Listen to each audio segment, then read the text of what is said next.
बोलो सतगुरुदेव की जय। बंदी छोड़ कबीर साहेब की जय। बंदी छोड़ गरीबदास जी महाराज की जय। स्वामी रामदेवानंद जी गुरु महाराज की जय। सर्व संतों की जय। सर्व भक्तों की जय। धर्मी पुरुषों की जय। श्री काशी धाम की जय। श्री छुडानी धाम की जय। श्री करौथा धाम की जय। श्री बरवाला धाम की जय। सत साहिब। गरीब नमो नमो सतपुरुष को नमस्कार गुरु की नहीं। सुर नर मुनि जन साधुआ संतों सर्वस दी नहीं। सतगुरु साहेब संत सब डंडो तुम प्रणाम। आगे पीछे मध्य हुए तिनको जा कुर्बान। नराकार निर्विषम काल जाल वै बंधनम। निर्लेपम निज निर्गुणम अकल अनुबेशोन्दनम। सोहम सुरति समाप्तम सकल समाना निर्तलय। उज्ज्वल हिरंबर हरदमम बेपरवा अथाह वार पार नहीं मध्यतम। गरीब जो सुमर सिद्ध होई गणनायक गलताना। करो अनुग्रह सोई पारस पद परवाना। आदि गणेश मनाऊं गणनायक देवन देवा। चरण कमल लौलाऊं आद्यंत करूं सेवा। परम शक्ति संगीतम रिद्धि दाता सोई। अवगत गुण अतीतम सत्य पुरुष निर्मोही। जगदम्बा जगदीशम मंगल रूप मुरारी। तन मन अर्पों शीसम भक्ति मुक्ति भंडारी। सुर नर मुनि जन ध्यावें ब्रह्मा विष्णु महेशा। शेष सहस मुख गावें पूजे आज गणेशा। इंद्र कुबेर सरीखा वरुण धर्म राय ध्यावें। समर्थ जीवन जी का मन इच्छा फल पावें। 33 कोटि आधारा ध्यावें 87 उतरे बहुजल पारा कट है यम की फांसी। 33 कोटि आधारा ध्यावें 87 उतरे बहुजल पारा कट है यम की फांसी। सत साहिब। कर जोरूं विनती करूं धरूं चरण पर शीस। गुरु राम देवानंद जी महाराज ने दियो नाम बख्शीश। कोटि कोटि सिजदा करूं कोटि कोटि प्रणाम। चरण कमल में राखियो मैं बंदी जाम गुलाम।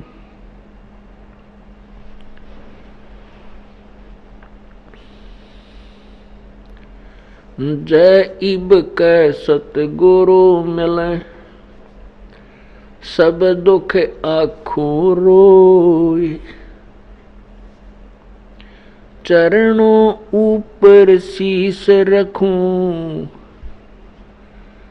कहूं जो कहनी होए। कबीर गुरु जी मिलेंगे पूछेंगे कुशलात। आद अंत की सब कहूं अपने दिल की बात। गुरु जी तुम ना भूलियो चाहे लाख लोग मिल जाएं। हमसे तुमको बहुत है तुमसे हमको नहीं। तुम्हारे विसारे क्या बने, मैं किसकी शरण में जाऊं। शिव बिरंच मुनि नारद, तिनके हृदय न समाऊं। अवगुण किए तो बहुत किए, करत न मानी हारे। बावे बंदा बख्श दियो, बावे गर्दन उतारे। अवगुण मेरे बाप जी, बख्शो गरीब नवाज। जो मैं पूत कपूत हूँ, बहुड़े पिता को लाजे। मैं अपराधी जन्म का, नक्सक भरे विकार है। तुम दाता दुख भंजना, मेरी करो संभार। कुत्ता तेरे दरबार का, मोतिया मेरा नाम। गले प्रेम की जेवड़ी, जहाँ खेचो वहाँ जाऊं मैं। तो करो तो बावड़ू, दूर दूर करो तो जाऊं। ज्यों राखो त्यों ही रहूं, जो देव सो खाऊं। कबीर लूट सको तो लूटियो, राम नाम की लूट। पीछे फिर पछताओगे, प्राण जाएंगे छूट।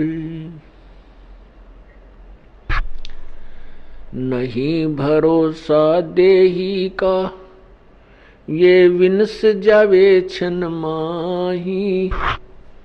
श्वास उश्वास में नाम जपो हो, और यतन कछु नाही। श्वास उश्वास में नाम जपो, व्यर्था श्वास मत खो। ना जाने इसे श्वास को, आवण हो कि न हो।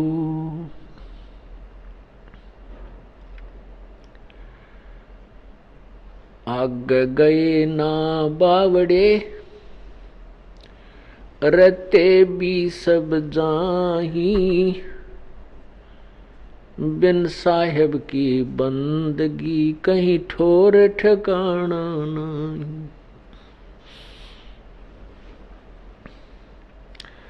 साथी हमारे चले गए, हम भी चालन हार। कोई कागज में बाकी रही, तात लगी है वार।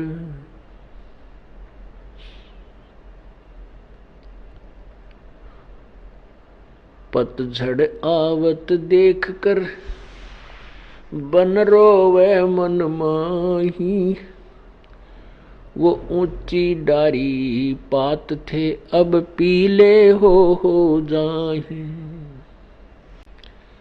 पात झड़ता यूं कहे, सुन भई तरवर राय। अब के बिछुड़े नहीं मिले, न जाने कहाँ गिरांगे जाए। तरवर कहता पात से, सुनो पात एक बात। यहाँ की यही रीति है, एक आवे एक जात। पृथ्वीपति चकवे गए, जिनके चक्कर चलंत। रावण सरीखे कौन गिने हैं, ऐसे गए अनंत। कबीरा सब जग निर्धना, धनवंता ना कोई। धनवंता सो जानियो, जिस पर राम नाम धन होए। कबीर राम रटत दारिद्र भलो, टूटी घर की छान।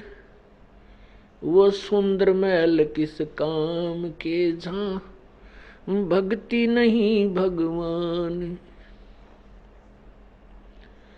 राम रटत कोड़ी भलो, चू चू पड़े जो चामी।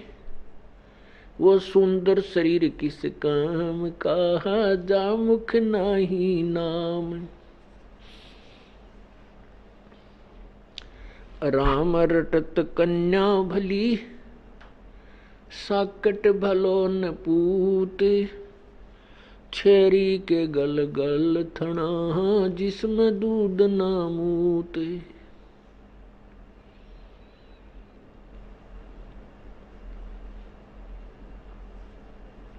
परमपिता परमात्मा, सारी सृष्टि के रचनहार, कुल मालिक कबीर देव, कबीर परमेश्वर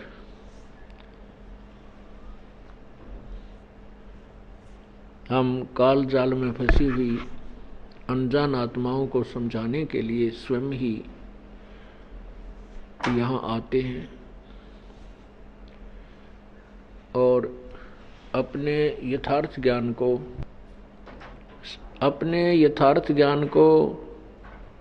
स्वयं ही आकर के समझाते हैं। जो काल भगवान अर्थात इस ज्योति निरंजन काल ब्रह्म के द्वारा जो तत्व ज्ञान छुपा दिया गया होता है,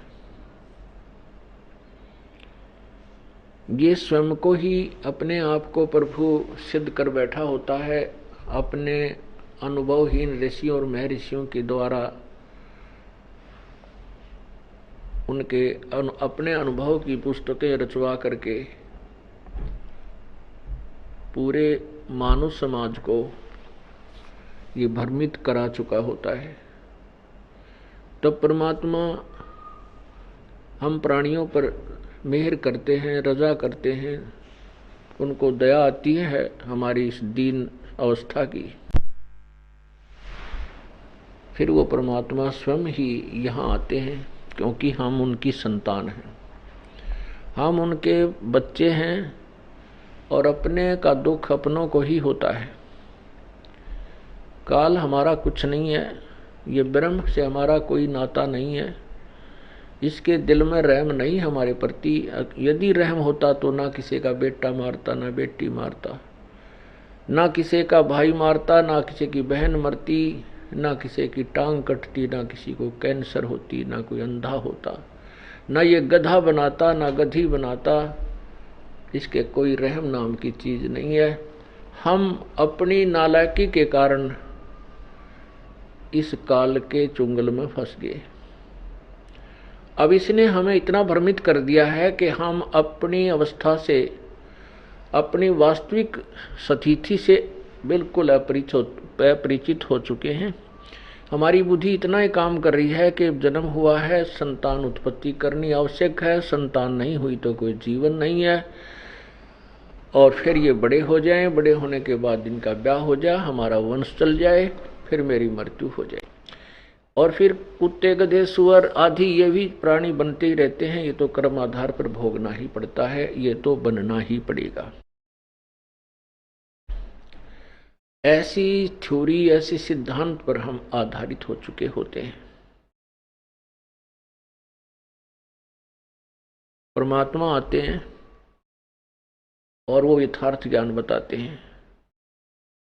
वो यथार्थ ज्ञान वर्तमान में चल रहे सर्व ज्ञान के विपरीत होता है, वास्तविक होता है, जिस कारण से एकदम विरोध प्रारंभ हो जाता है। परमात्मा आज से 600 वर्ष पूर्व आए थे, अपने इसी ज्ञान को, जो दास आपको उन्हीं के द्वारा बताए हुए ज्ञान को सुना रहा है, यही ज्ञान वो स्वयं सुनाया करते थे।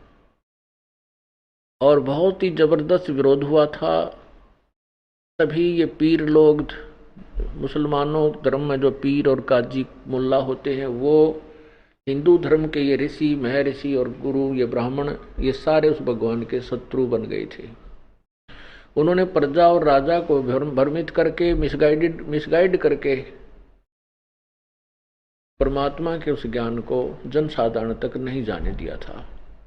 लेकिन समर्थ की समर्थता छुपाई नहीं छुप सकती। उनके अंदर इतनी प्रबल शक्ति थी, जो भी व्यक्ति उनके संपर्क में आता था उनको स्वतः लाभ प्रारंभ हो जाता था। आज से 600 वर्ष 550 वर्ष पहले 64 लाख अनुयायी हो जाना कोई बालकों का खेल नहीं है, जबकि हिंदू और मुसलमान दोनों ही धर्मों के।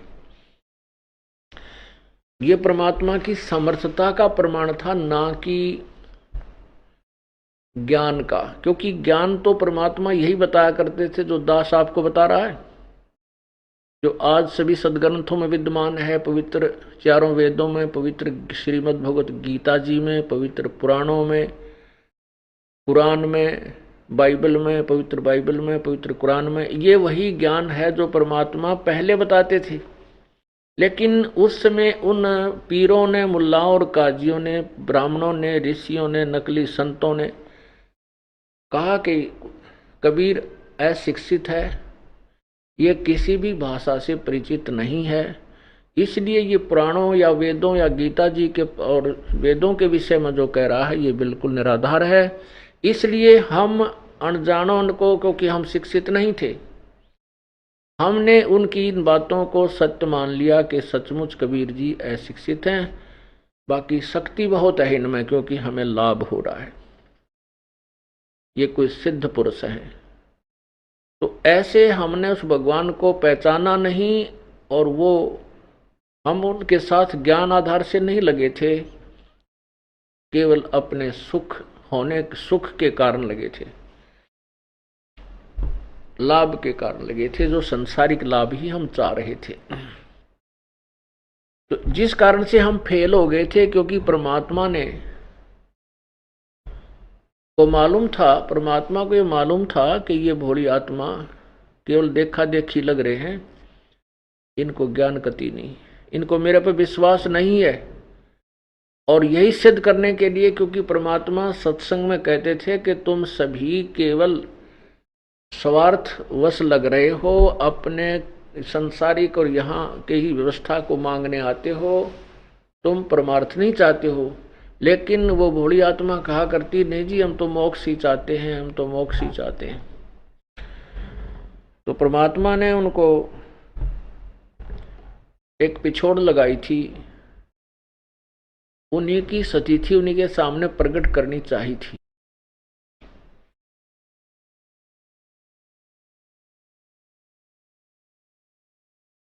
तो उस समय हम सभी फेल हो गए थे। उसके बाद हम परमात्मा के संपर्क में नहीं रहे, लेकिन वो दयालु इतने हैं, उस समय आकर के उन 64 लाख शिष्यों को भक्ति युक्त कर गए,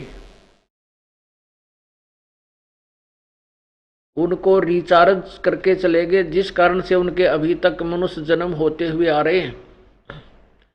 और अब ये भक्ति काल शुरू हो गया, अब ये भक्ति युग शुरू हो गया है। वही पुण्यात्मा अब इस भक्ति काल में अब आ रलेंगे, अब मिल जाएंगे।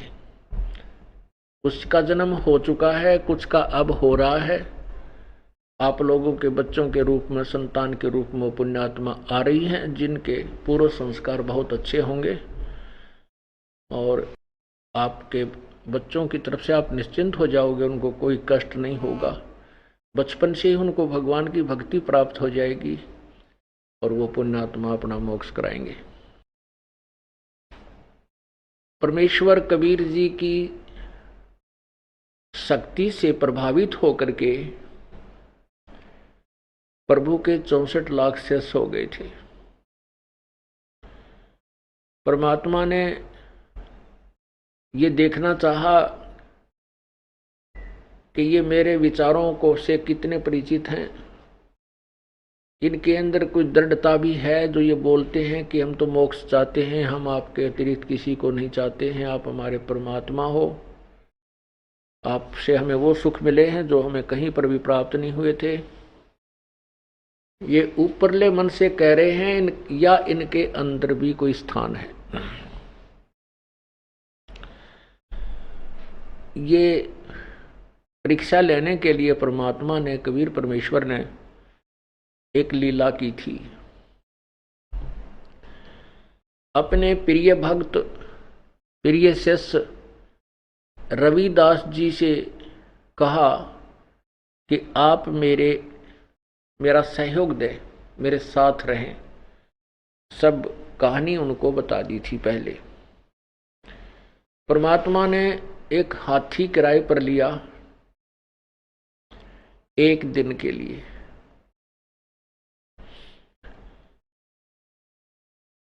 और रविदास को कहा कि आप मेरे हाथी आंकने वाले बनो, पीलवान, हाथी का ड्राइवर बनो आप। और एक लड़की वैश्या थी, जो प्रसिद्ध वैश्या थी उसी काशी नगर में, सब लोग उसके नाम से भी परिचित थे। वो बहुत प्रसिद्ध वैश्या थी, गणका थी। उस लड़की को एक दिन परमात्मा के सत्संग की झलक कानों तक पहुंची। परमेश्वर कहीं सत्संग कर रहे थे, वो लड़की अपने महल में सुन रही थी। उस बेटी को एकदम प्रेरणा हुई कि मैं तो बहुत दुष्ट कर्मी प्राणी हूं, बहुत दुष्कर्मी हूं, मैंने तो जुल्म कर दिया, अपना जीवन बर्बाद कर लिया। परमात्मा ने जो मनुष्य जिस वास्ते दिया था उसका तो मैंने लाभ उठाया नहीं। इतनी प्रभावित हुई और उसने आकर के परमेश्वर के चरणों में नमन किया और कहा, प्रभु आप कह रहे हो सत्संग में कि सत्संग में सभी प्रकार के पापी, कोई कैसा भी महाघोर पापी क्यों ना हो, उसका भी उद्धार हो जाता है। परमात्मा, क्या मेरा भी उद्धार हो सकता है? प्रभु ने कहा, क्यों नहीं बेटी, नौका जल से चल रही है, उसमें घास रखो चाहे पत्थर रखो, नौका का स्वभाव है उसको पार कर देने का।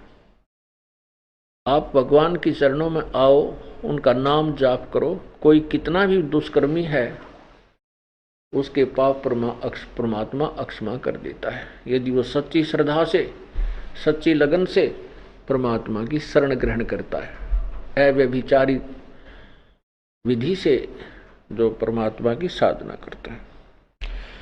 प्रभु ने पूछा, अब क्या ऐसा बेटी, पाप तो वैसे इस सृष्टि में कोई भी ऐसा नहीं है जो पाप ना करता हो।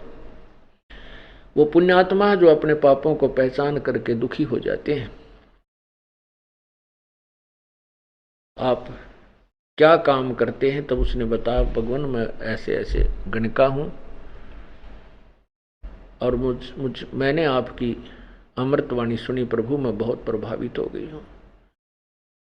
तब प्रभु ने कहा, बेटा अपना जीवन सफल कर, बुराई त्याग दे और भक्ति कर। तो उसने भक्ति करना शुरू किया और प्रभु ने कहा, बेटी सत्संग में आया कर, सत्संग में आने से आपको ज्ञान होगा और ज्ञान ही आपको रोक पाएगा। तो वो सत्संग में आने लग गई। वो लड़की सत्संग में आने लगी तो वो प्रसिद्ध थी, एक दूसरे तीसरे सब भक्तों से एक दूसरे को सुन करके सुरसुर होने लगी कि ये तो गंदी औरत है, ये सत्संग में आती है, अच्छी बात नहीं है, लोग क्या कहेंगे, गुरुजी की बदनामी होएगी। तो वो जो पुराने शिष्य थे, वह बहन बेटियां और भाई कहने लगे, उस लड़की को धमकाने लगे, उसको बार बार परेशान करने लगे कि तू मत आकर सत्संग में, यहाँ पर तेरे कारण हमारी बदनामी होती है, गुरुजी बदनाम हो जाएंगे, ऐसे ऐसे। उस लड़की ने परमात्मा से प्रार्थना की, प्रभु सचमुच में वास्तव में तो बहुत बदनाम औरत हूँ, बहुत गंदी हूँ, इसमें कोई शक नहीं परमात्मा, लेकिन आपके वचनों से मुझे कुछ धैर्य हुआ था कि पापी भी पार हो सकते हैं। ऐसे कहकर वो बहुत बुरी तरह रोने लगी। तो प्रभु ने पूछा, बेटी बात बता क्या है? परमात्मा ने कहा, उस लड़की ने कहा कि प्रभु ऐसे ऐसे कुछ भक्त कुछ बहन मेरे साथ ऐसे ऐसे व्यवहार करती हैं और कहती है तू गंदी औरत है, या मत आया कर।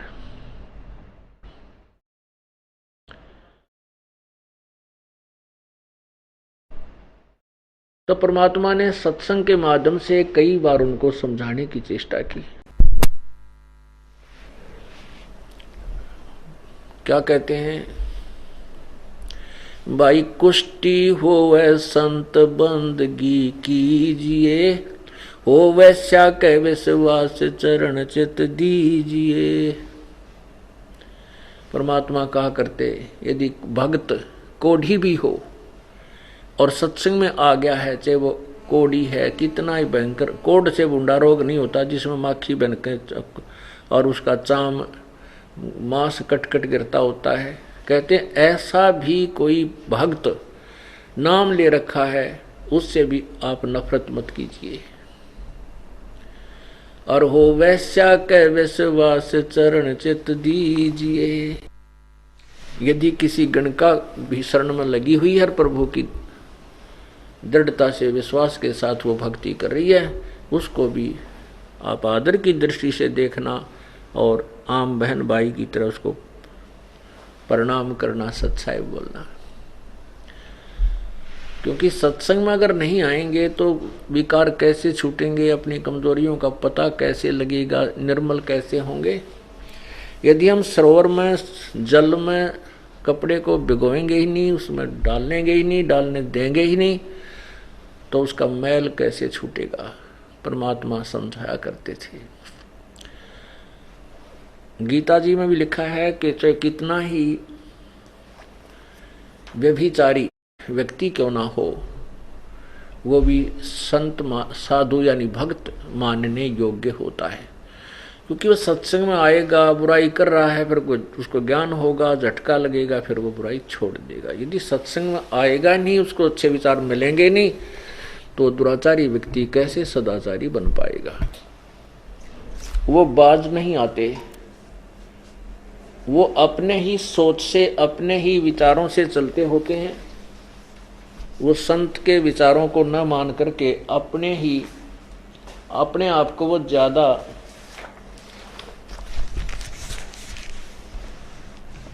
चतुर समझदार मान बैठे होते हैं, जिससे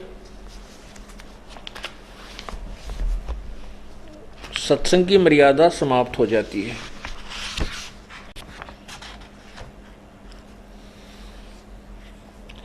परमात्मा बहुत समझाया करते थे कि भाई सबसे पहले इंसान को अपने अंदर झांक कर देखना चाहिए, दूसरे में बुराई निकालने से पहले अपने अंदर झांकना चाहिए। परमात्मा कहते हैं, बुरा जो देखण में चला, बुरा न मिलिया कोई।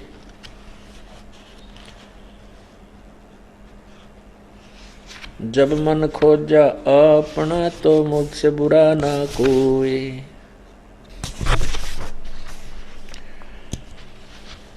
परमात्मा ने बहुत से उदाहरण दिए कि एक नगरी में एक लड़की को पीटा जा रहा था। सभी कह रहे थे मारो मारो। परमात्मा वो कहते हैं, एक संत वहां पहुंच गए। उसने पूछा कि भाई इस लड़की को क्यों मार रहे हो।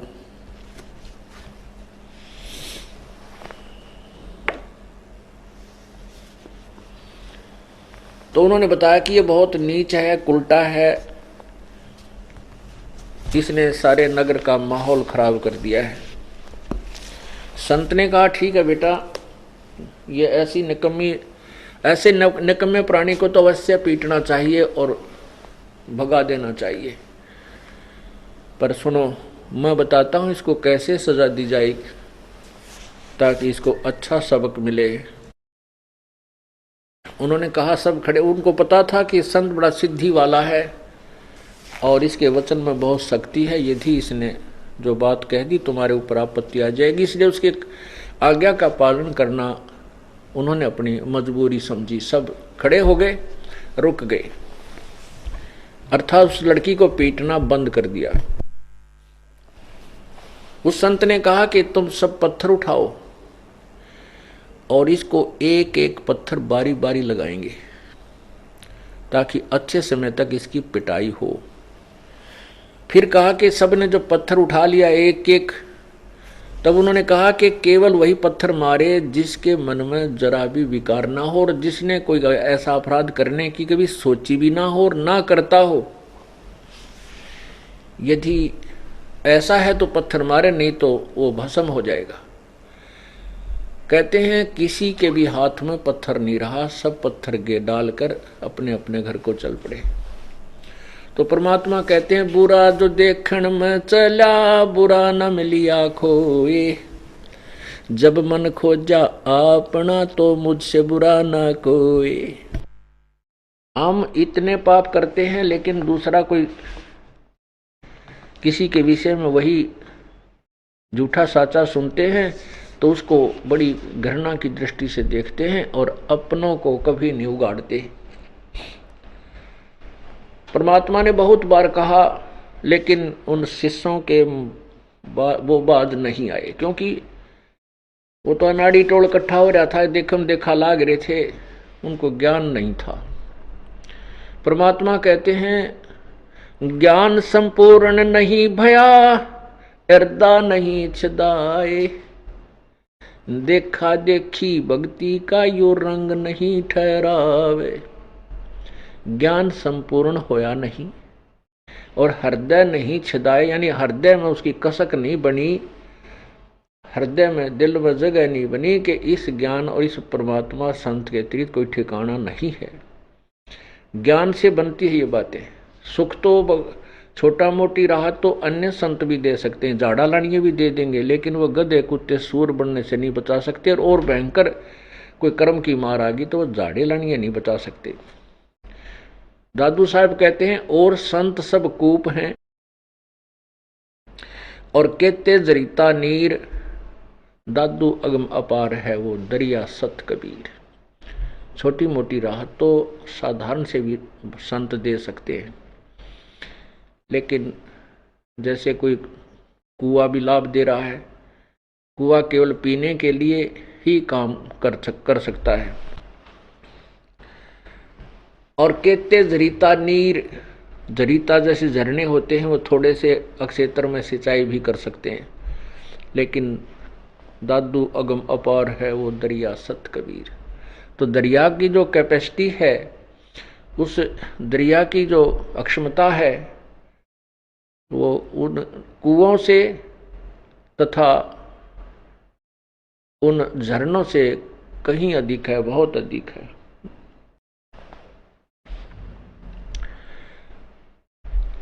इस प्रकार परमात्मा ने सोचा कि ये सारे सुर कर रहे हैं। परमात्मा उस लड़की को मैं तो अच्छा देते थे, बेटी तू अपना भक्ति कर, इनकी मत सुन, तुझे कोई कहता है तो मुझे बता। लेकिन वो पुण्यात्मा थी, वो किसी व्यक्ति विशेष का नाम नहीं लेती थी, कहती थी कोई सभी ऐसे बोलते हैं, कोई भी मुझसे जो है ना श्रद्धा यानी सद्भावना से नहीं पेश आ रहा। तो परमात्मा कहते तो आया कर बेटा, घबराना नहीं। तब प्रभु ने कहा, तो वहां प्रभु ने देखा कि ये सब चलो इनके मन में जो दोष है, क्योंकि कुछ एक ऐसे भी दुष्ट आत्मा होते हैं परमात्मा में भी दोष निकालने लग गए थे। तो परमात्मा ने सोचा कि ला इनकी आज सारी ये ऐंठ काट दूं। तो रविदास जी से कहा कि रविदास एक हाथी किराए पकड़ लिया एक दिन का, और आप मेरे पीलवान बनो, हाथी के ड्राइवर बनो। और उस लड़की से कहा बेटी कल तू अपने सुंदर गहने पहन के, सारे हार श्रृंगार करके, सब तरह की टिक्की बिंदी ला के और हमारे साथ आना, अपने जो सारे श्रृंगार करना। तो उसने कहा ठीक है पिताजी, जैसे आप आज्ञा दोगे, आपकी बेटी आपका शरीर।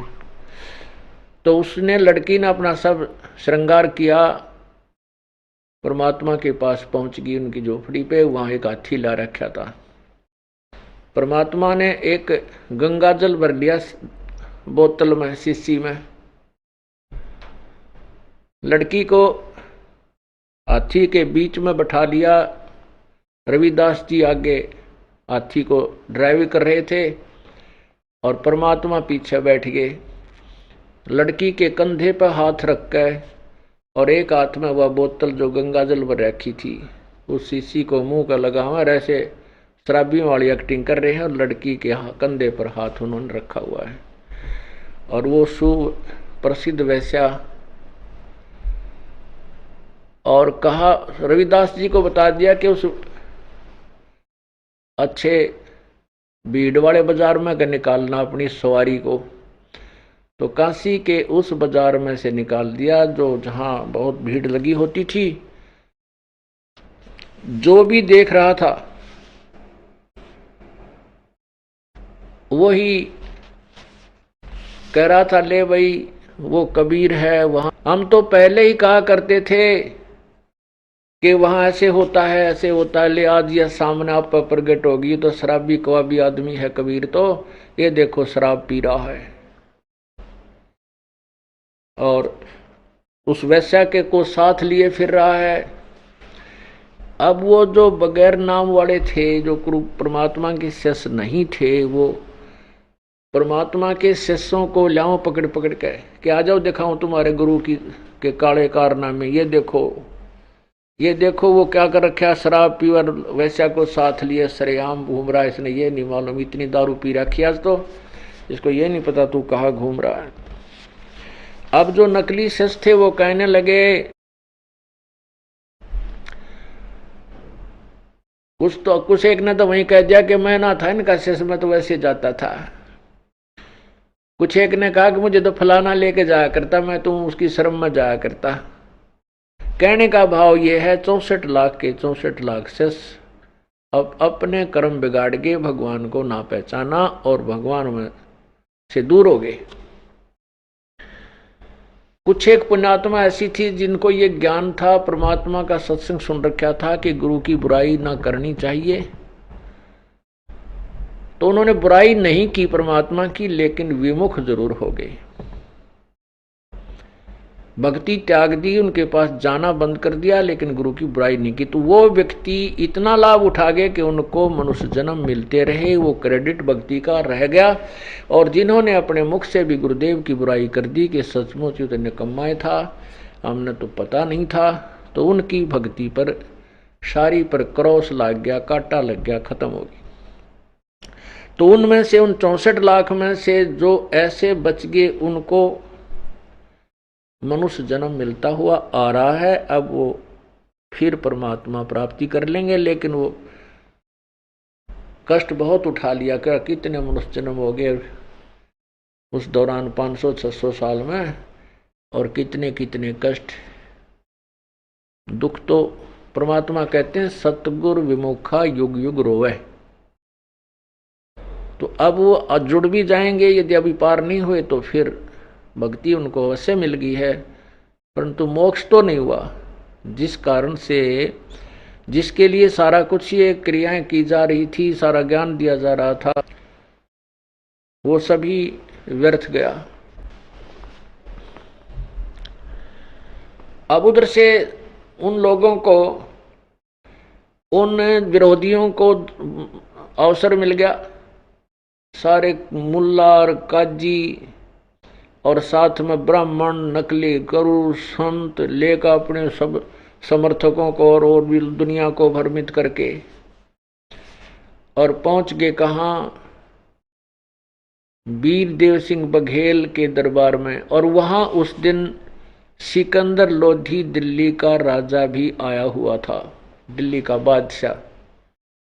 अब वीर देव सिंह बघेल जो था वो तो एक क्षत्रिय नरेश था और वो दिल्ली के बादशाह के अंतर्गत आता था। जैसे छोटी छोटी स्टेट होती थी, रियासत, उनके राजा और दिल्ली के राजा के अधीन होती थी, पराधीन होते थे। ऐसे परमात्मा ने भी वो दिन देखा कि आज सिकंदर लोधी भी आया हुआ है, इनकी सबकी फड़क निकल जाएगी।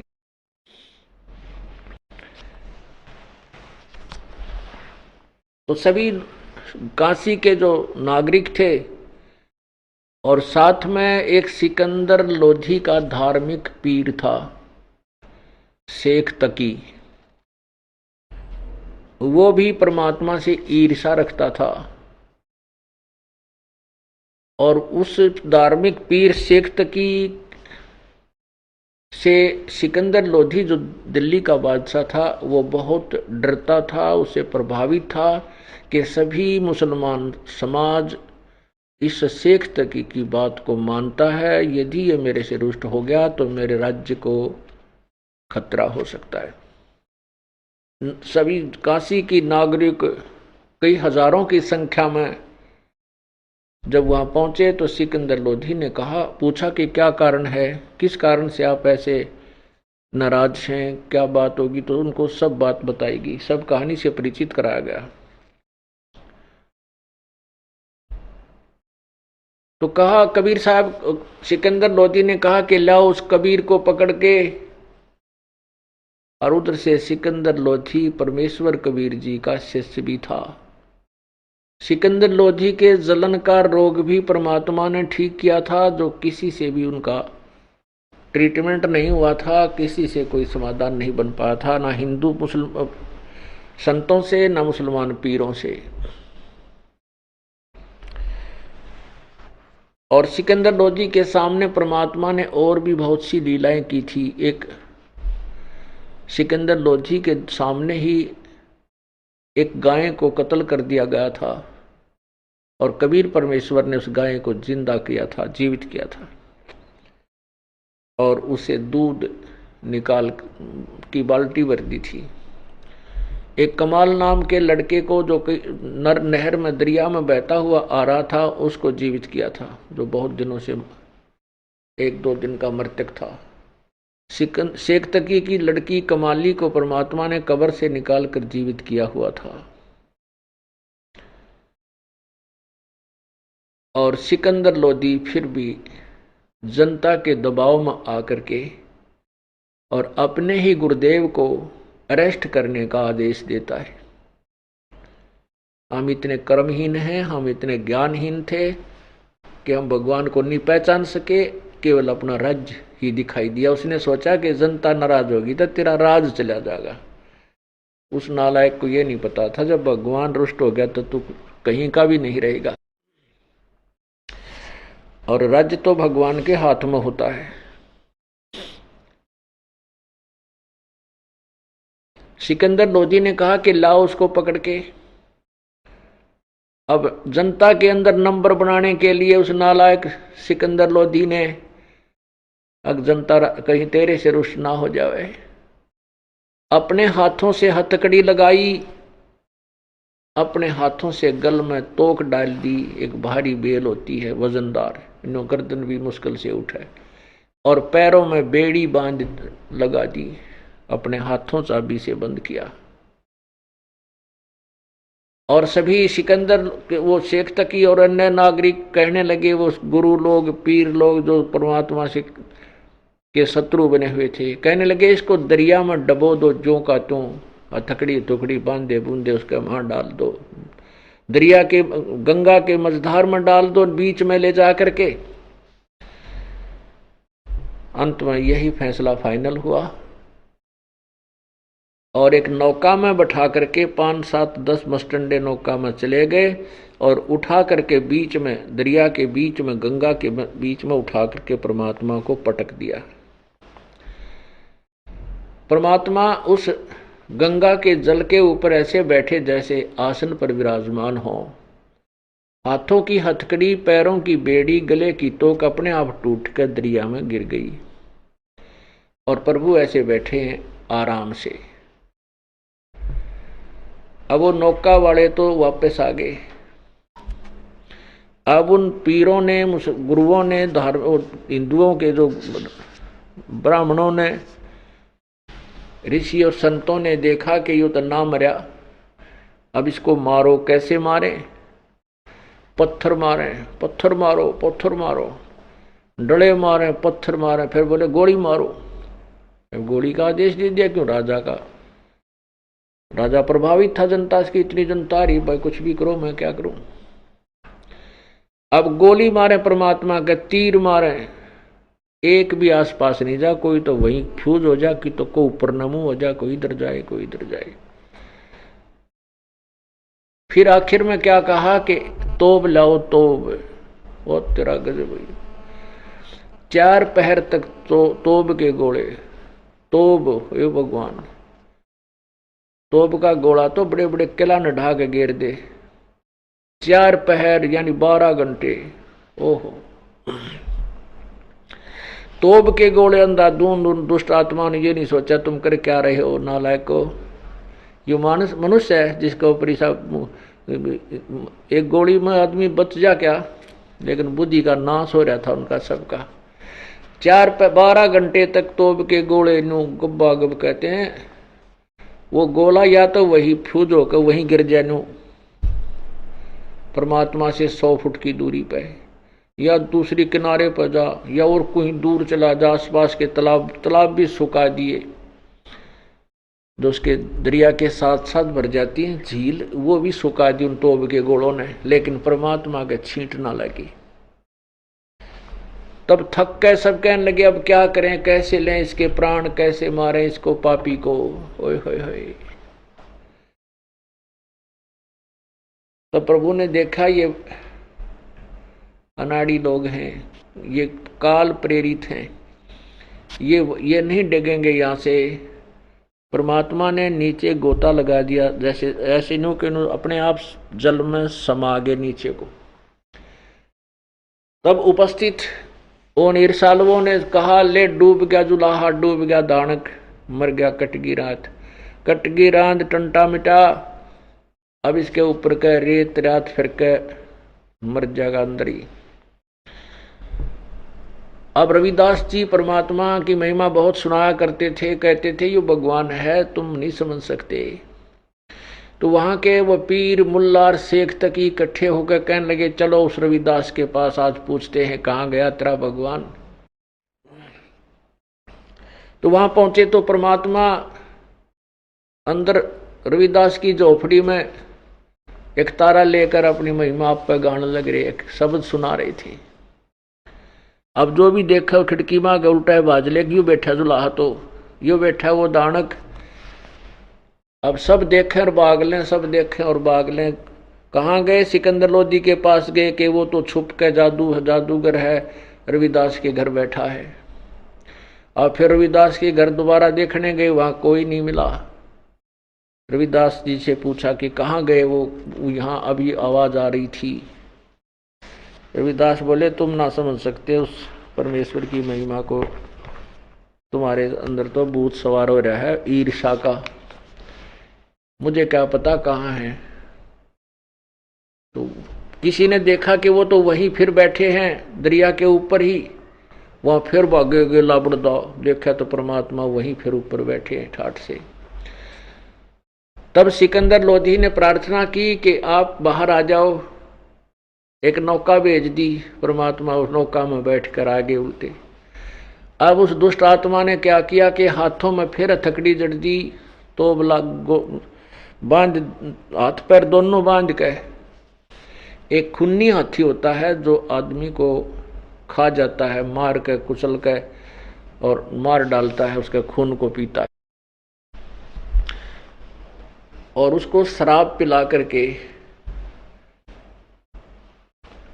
वहां ले आए जहां परमात्मा को बांध के जूड़ के डाल रखा था, मैदान में डाल दिया।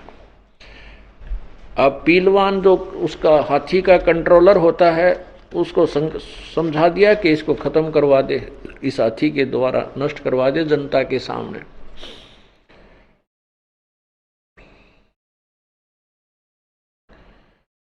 अब पीलवान जब हाथी को लेकर चला तो हाथी बड़ी स्पीड से परमात्मा की तरफ चला।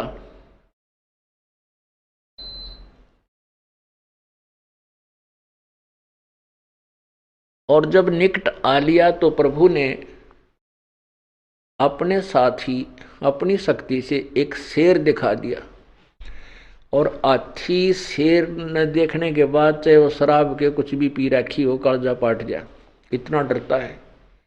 जब परमात्मा ने दिखाया कि केरी शेर परमात्मा के पास खड़ा है ऐसे, तो हाथी उल्टा हो लिया, पीछे न मुड़ा, और वो पीलवान अपनी नौकरी के डर का मारा तुझे सजा मिलेगी, उसका अंकुश ठोक के बाले ठोक कर उसको वापस लाना चाहे, लेकिन हाथी देखकर फिर चिंगाड़ मारा, लीद कर बेगन तार दिया, वापस बाज दिया। तो परमात्मा ने देखा कि ये पीलवान इस प्राणी को तंग करेगा, उस पीलवान को भी शेर रूप दिखा दिया। जब पीलवान ने देखा बिल्कुल निकट हाथी को ले आया था, इतनी दूर शेर देखा, तो वो भी उसके अंकुश की गया, राफ की, तो हाथी कहीं भाग गया और वो गिद्ध पड़ा नीचे बेहोश हो गए। तब परमात्मा ने सिकंदर लोधी जो एक मचान पर बैठा था, थोड़ा दूरी पर एक अलग स्थान बना रखा था राजा और उसके अंगरक्षकों और मंत्रियों के बैठने का। जब ऐसी सजा दी जाती थी जनता के सामने, तो राजा भी उपस्थित होता था। जब राजा ने देखा परमात्मा के पास एक शेर खड़ा है, अब राजा का भी कड़जा कांप गया, ये शेर तो भाई एक ही झटके मारेगा तेरे पास। उसको उसी की तरफ दृष्टि देखी कि जैसे छलांग लगाने वाला है। और फिर परमात्मा ने अपना तेजों में शरीर दिखा, हथकड़ी टूट गई अब पे और खड़े हो गए भगवान। तब वो सिकंदर लोधी वहां से कांपता हुआ मचान से नीचे उतर के आता है, दंडवत प्रणाम किया और सबको कहा कि ये परमात्मा है, ये अल्लाह है, ये दुनिया के लोगों हमसे गलती होगी, माफ करो भगवान। अब सिकंदर लोधी का यो भगवान है, जनता वो स्वार्थी लोग इन्हों के राजा बकवाद करता है, भागो यहां से, इसका राज त्याग दो, ये तो इसका चेला है, ये है वो। ऐसे करके उस परमात्मा को स्वीकार ना करके उन नालायकों ने अपना कर्म बिगाड़ दिया। उधर से परमेश्वर अपनी झोपड़ी में आ गए और परमात्मा कबीर जी के दो शिष्य थे, अर्जुन और सरजुन। वो कहीं बाहर गए हुए थे, 2-4 दिन में वो भी आ गए। उनको भक्तों ने कहा, भाई गुरु जी ने तो नाश कर दिया, कितना जोगे नहीं छोड़े, भाई कति मुंह दिखाने जोगे नहीं छोड़ रखे, हम तो बहुत बुरा हाल हो गया। अर्जुन सरजुन बड़े दृढ़ थे कि नहीं, हमारे गुरुदेव में कोई भी दोष नहीं हो सकता, आपने कोई गलत सुना है किसी निकम्मे से। अरे वो कहने लगे, रहा हमने आख्या देखा, क्या बात करते हो आप, ये है वो। अर्जुन सरजुन ने बहुत दृढ़ता रखी, लेकिन कुछ कहने लगे। ने बोला, तेरा जो तुम्हारे नहीं जचती क्या, तुम्हें निश्चय नहीं है, हमारी बातों पर विश्वास नहीं, जाके देख लेना शाम के समय वो गुरुजी वहीं बैठे पाओगे उस वैश्या के घर पे। तो वो शाम को 4 बजे से दोनों वहां पहुंचे, कबीर परमात्मा उस वैश्या के द्वार पे, और परमात्मा बैठे थे चारपाई पे और लड़की बैठी नीचे, और उसके घुटनों पर परमात्मा के पैर, वो पैर दबा रही थी। तो दोनों ने जब देखा उस दरवाजा खुला था, अर्जुन सरजुन ने कहा कि सतगुरु यहां ना बैठियो, ये द्वारा है नीच। अर्जुन सरजुन ठहारे सतगुरु की प्रतीत, सतगुरु यहां ना बैठियो, ये द्वारा है नीच। अब गुरुजी को शिक्षा देने लग गए वो नालायक कि गुरुजी आपको यहां नहीं बैठना चाहिए, ये तो एक बदनाम औरत का घर है, ये नीच का घर है। तब परमात्मा ने कहा था कि ऊंच नीच में हम रहें, ये हाड चाम की दे, अर्जुन सरजुन समझियो तुम करियो शब्द सने। परमात्मा ने कहा था, भाई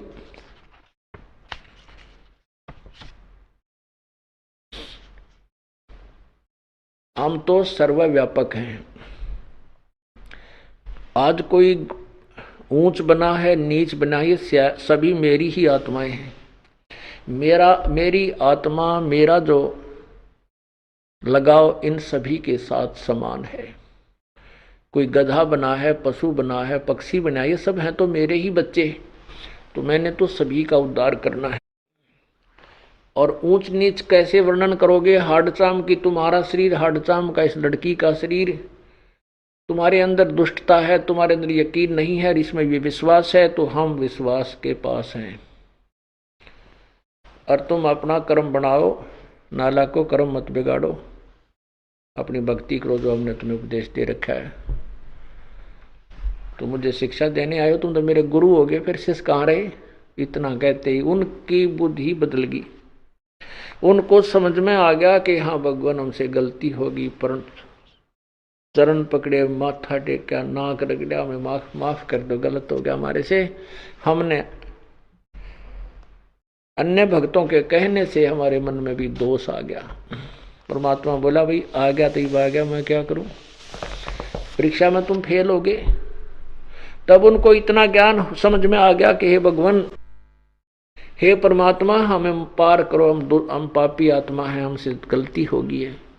परमात्मा बोले अब तुम्हारे मन में दोष आ चुका है, अब तुम कितनी बात बना लो, अब तुम मुझ पर वो विश्वास नहीं कर सकते जो पहले था। कहते हैं रहीमन धागा प्रेम का मत तोड़ो चटकाए, और टूटे से फिर नहीं मिले, मिले तो गांठ पड़ जावे। तो बेटा अब तुम्हारे और हमारे बीच में गांठ पड़ गई, और अब तुम मुझे उतना ऊंच नहीं मान सकते, क्योंकि आपने मुझे इस वैश्या के पास आंखों देख लिया। तुम अपने दोष में, अपने विकारों में इतने ग्रस्त हो कि आप मुझे अपने ही तराजू से तोलते हो, जो वेरी डिफेक्टिव है। और ये सत्य है। अब तुम्हारा इस शरीर से उद्धार नहीं हो सकता, तुम बेशक बात बढ़ाओ। फिर चरणों में पड़ गए परमात्मा, हमारा फिर कब उद्धार होगा? ये प्रभु कहने लगा फिर हम कभी फिर चक्कर लगाएंगे, फिर उस समय तुम्हारा मनुष्य शरीर होगा तो तुम्हारी बात बनेगी। उन्होंने फिर आग्रह किया, हे प्रभु फिर ना जाने मनुष्य जन्म हो या ना हो, और मनुष्य जन्म हो तो ये ज्ञान मिला नहीं। हे प्रभु आपके दासों का इसी शरीर में कल्याण हो, हम दुष्टों पर इतना रहम जरूर कर दो मेरे प्रभु। दयालु थे, उन्होंने कहा भाई ठीक है। कुछ समय उपरांत मैं वहां हरियाणा के अंदर दिल्ली से 30 मील पश्चिम की ओर किसी गांव में आऊंगा, वहां मेरी आत्मा आई हुई होगी, और मैं उसको अपनी यथार्थ भक्ति से परिचित करा के उपदेश देने का आदेश दूंगा। आप उनसे उपदेश लेना तो मोक्ष अधिकारी बने रहोगे। तो उन्होंने कहा प्रभु हम तो, हमारा 25-30 साल की आयु होगी है, अब आप कब आओगे कि पता नहीं भाई, 100 वर्ष लग जाए, 150 लग जाए, 200 वर्ष हो जाए। उन्होंने कहा आपके दास कैसे जीवित रह सकेंगे? परमात्मा बोले ये मेरा काम है, तुम जीवित रहोगे या ना रहोगे, मैंने जो कहा वो हो जाएगा। तो परमात्मा फिर संत गरीबदास जी को छुड़ानी में मिले, और वो दोनों अर्जुन और सर्जुन बहुत वृद्ध हो गए थे। आपको इतना आश्चर्य नहीं होना चाहिए कि 225 वर्ष की उम्र में वो कैसे जीवित रहे होंगे। पहले आयु 800, 900 वर्ष, तो पुराना इतिहास देख लो, बहुत से जो भक्त साधु संतों का आपको इतिहास मिल जाएगा। तो ऐसे परमात्मा चाहे तो हजारों वर्ष, लाखों वर्ष जीवित रख सकता है। ये उसी का बनाया हुआ, मिट्टी से 5 तत्वों से बनाया हुआ का पुतला है, उसी की कृपा से ये न जाने कितने वर्षों तक रह सकता है। तो ऐसा ही हुआ, वो दोनों के दोनों अर्जुन और सर्जुन बहुत वृद्ध हो गए थे। तो उन्होंने दिल्ली से 30 मील के आसपास पश्चिम में, वो हमायूपुर गांव है खरखोदा के पास, उस गांव में रहने लग गए। परमात्मा ने कहा था कि जब मैं प्रकट होऊंगा, आऊंगा तो तुम्हें दर्शन किसी ना किसी कारण से मैसेज भेजूंगा। तो उनको जब गरीबदास जी 10 वर्ष के हुए, परमात्मा उनको मिले, और उनको नाम देने का आदेश दे दिया अपना सतलोक दिखा करके। उसी रात जब परमात्मा जिस दिन गरीबदास जी को मिले थे और सतलोक से वापस लाके छोड़ा था, उसी रात्रि में उनको भी दर्शन दिए अर्जुन सर्जुन को, और कहा भी मेरी प्यारी आत्मा छुड़ानी में आ चुकी है और मैंने उसको आदेश दे दिया है और मैं वहाँ आकर जा चुका हूँ, आप वहाँ उसके पास जाओ। छुड़ानी में गरीबदास नाम का बच्चा है और वो उसके माता पिता का नाम ऐसे ऐसे है। तो स्वप्न में उन दोनों को एक जैसा स्वप्न आया।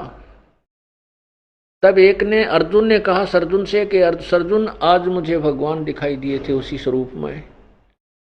उन्होंने कहा है कि यहाँ कोई छुड़ानी गांव है, छुड़ानी गांव में एक बलराम के घर पर एक लड़का उत्पन्न हुआ है, वो 10 वर्ष का हो चुका है, उसको मैं आकर के आदेश दे चुका हूँ।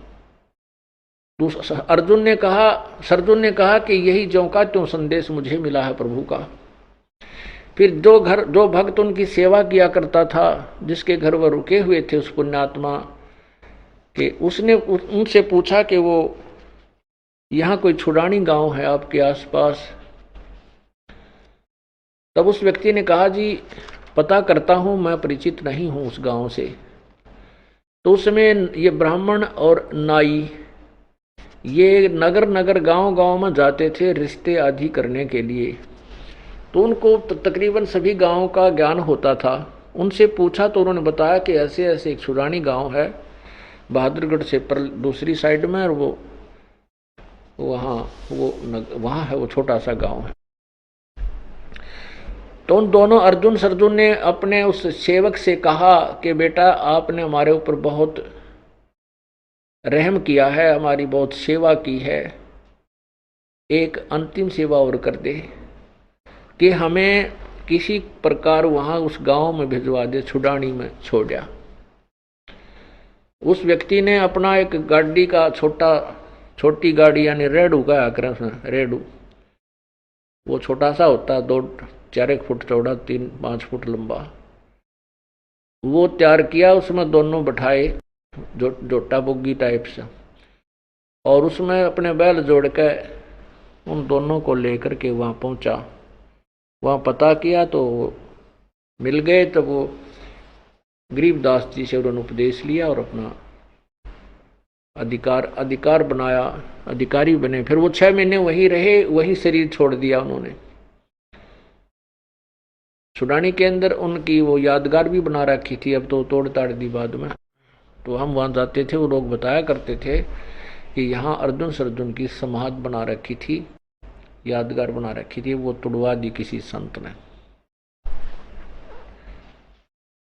तो इस प्रकार अब तो आपको वाणी सुनाते हैं परमात्मा की।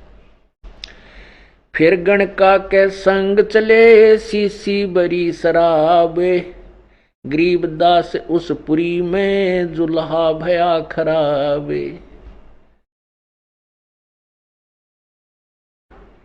तारी बाजी पूरी में बेस्ट जुलदी नीचे, गरीबदास गणका सजी 2 संतों के बीच। क्योंकि वहाँ हथेली बजान लगे, तारी पिटन लगे लोग। अब देखो ये गणका वैसा इन संतों के बीच में सज धज कर बैठी है। गावत बैन विलास पद गंगा जल पीवंत, गरीबदास भी बल बहे मतवाले घूमत। बड़ुआ बड़ुआ सब कहें कोई न जाने खोज, गरीबदास कबीर करम वो बाटे सिर का बोझ। सभी उस परमात्मा को बड़ुआ बड़ुआ, गंदा आदमी, नकम्मा, भ्रष्ट है, ये तो दुराचारी है, ऐसे कह रहे हैं। और उसकी वास्तविकता को कोई नहीं समझ रहा कि दास गरीब कबीर करम। परमात्मा कबीर जी अपने सिर से बोझ उतार रहे हैं उन 64 लाख नालाकों का, जो देखा देखी शिष्य बन गए, विश्वास उनमें है नहीं, मनमुखी हो रहे हैं। तो वो इब बोझ क्यों कर किस तरह उतार रहे हैं कि सभी अपने आप कहेंगे हम उनके शिष्य नहीं, हम उनके शिष्य नहीं, क्योंकि शिष्य बनाना कोई बालकों का खेल नहीं है। परमात्मा कहते हैं गुरु गलतियों होत हैं, नानक जे है पंथ, और फिट जनीति संत की जो साकट शिष्य करंत। कहते हैं उस संत की माँ को भी लानत है, क्यों ऐसे निकम्मे को जन्म दिया कि जो साकट शिष्य बनाता है। साकट का अर्थ है जो नाम लें फिर बुराई करें जा, और उसको पता हो कि ये बुराई भी करते हैं, लेकिन वो लालच में कि तेरे को पूजा मिलती है, आते रहेंगे, कुछ भी करते रहें, तो ऊपर से कुछ कहता रहे, अंदर से उनको करड़ा नहीं करे, तो ऐसे कहते हैं वो फिर गुरु गलत हो जाते हैं, उनको हानि होती है। तो जो शिष्य पार नहीं होंगे और गलती कर रहे हैं फिर भी वो अपने शिष्य मान रहा है, तो उस पे भार बन जाता है, उसको दोष लगता है। तो परमात्मा अपने सिर से 64 लाख बीमारी को पटक रहे थे, उस वजन को, और दुनिया उनको कह रहे थे बड़ुआ बड़ुआ सब कहें कोई न जाने खोज, गरीबदास कबीर कर्म वो बाटत सिर का बोझ। देखो गण का संग लई कहत कौम छती से, गरीबदास इस जुल्हिद का दर्शन आन हदीस। 36 कौम अर्थात सर्व जाति के व्यक्ति कह रहे हैं कि देखो इसने वैश्या को साथ ले रखा है, कैसा निकम्मा है, दुष्ट है, फलान है, और इसका तो दर्शन भी नहीं करना चाहिए, लोग इनके शिष्य बने हुए हैं। शाह सिकंदर को सुनी भ्रष्ट हुए 2 संत, गरीबदास चारों वर्ण उठ लागे सब पंथ। 4 वर्ण 6 आश्रम दोनों दिन खुशाल, गरीबदास हिंदू तुर्क पड़ा सैर गल जाल। शाह सिकंदर कह गए सुन कबले जहाँ अरदास, गरीबदास तलबा हुई वो पकड़े दोनों दास। कहो कबीर ये क्या किया गणकालीनी संग, गरीबदास भूले भक्ति ये पड़ा भजन में भंग। सिकंदर लोधी परमात्मा को बोला कि आपने ये क्या किया,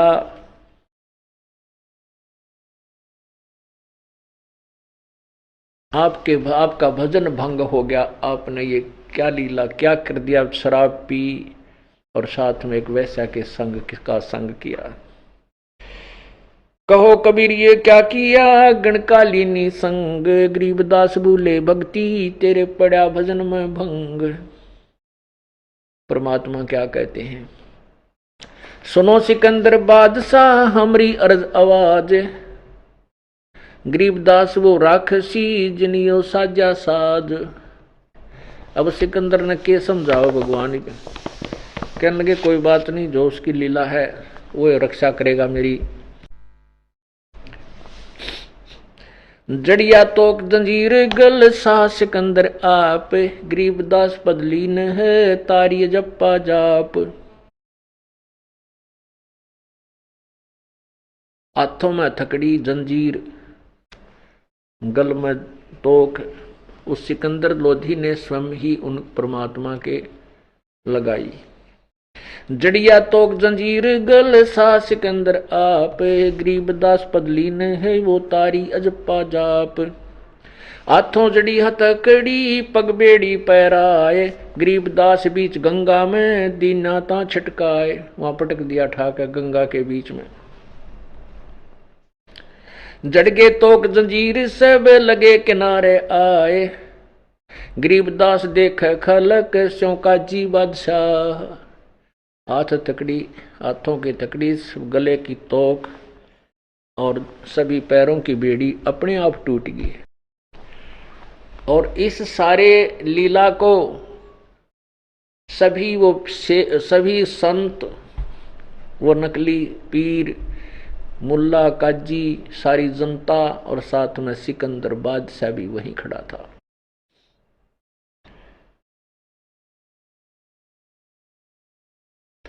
जड़ गए तोक जंजीर सब वो लगे किनारे आए। गरीबदास देखे खलक सौ बाजी सत सौ काजी बादशाह। नीचे नीचे गंगा जल ऊपर आसन थीर। गरीबदास डूबे नहीं बैठे अधर कबीर।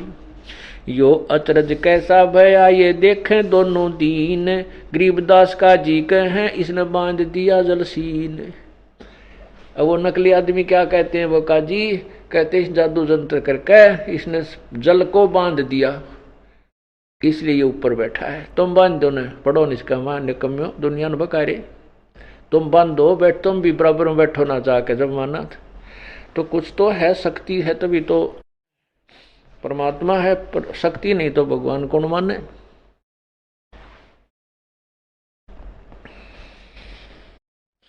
गल में फांसी डारे करे बांधो सिला सुधारे। गरीबदास ये जुल्ह दी जब डूबे गंगधार। फिर क्या किया कि इसके ना गल में भारी पत्थर बांध दो और फिर डूबेगा।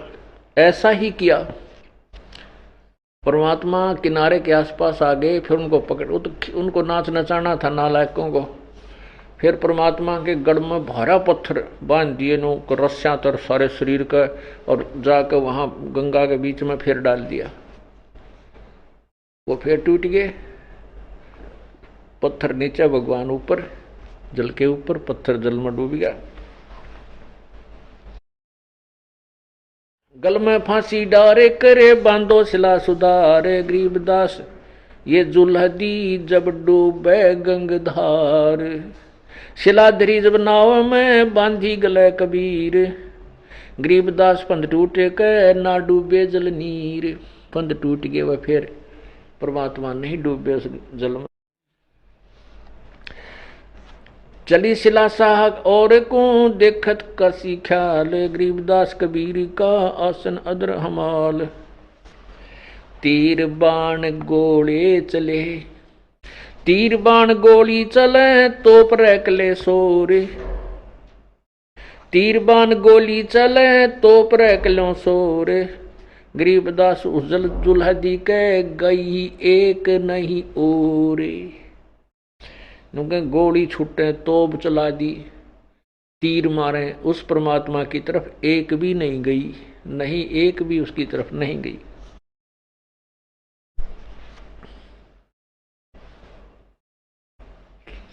तीर बाण गोली चला ये तोप रैकलो सोरे। गरीबदास जुल्हदी के गई एक नहीं और। अदरदार गोले बहे, अदरदार गोले बहे ये जल के बीच गभाक। जैसे केवल कितनी सिंपल लैंग्वेज प्रयोग की है कि जैसे बालक डले मारा करते नो पानी में और वो गभाक की आवाज करते हैं नो डला गभाक देसी बोला। तो यहाँ उसी लैंग्वेज में कह रहे हैं कि गोले ऊपर त आवर जल में ऐसे पड़े जैसे डले गभाक देसी पड़ते हैं और वो शांत हो जाते हैं। अदरधार गोले बहें ये जल के बीच गभाक। गरीबदास उस जुल्धी पर, गरीबदास उस जुल्हाए पर ये छूटे शस्त्र लाख। कितनी तरफ से दुष्ट आत्मा आक्रमण कर रहे थे पर परमात्मा का वो कुछ नहीं बिगाड़ सके। तोप रैकले सब चले ये तीर बाण कमान। गरीबदास उस जुल्हदी वह जुल्हदी जल में रहा अमान। अदरधार अपार गति ही जल पर लगी समाद। गरीबदास निज पद ब्रह्म पद खेले आदि अनादि। जुल्म हुआ बूढ़े नहीं शस्त्र लगे ना बाण। गरीबदास इब कौन गति कैसे लेवे प्राण। अब वो सारे अपने डिस्कस कर रहे हैं कि इसने कैसे मारा, मरता है को नहीं, सारे तरीके अपना लिए।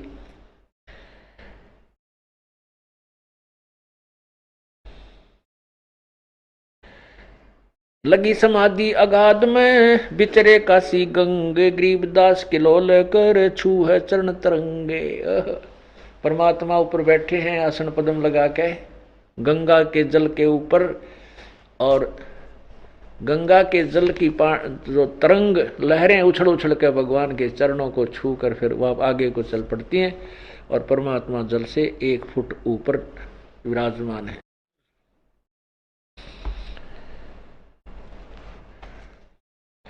चार पैर गोले बगे दम की मुल्क मैदान, गरीबदास पोखर सूके रहे कबीर अमाने।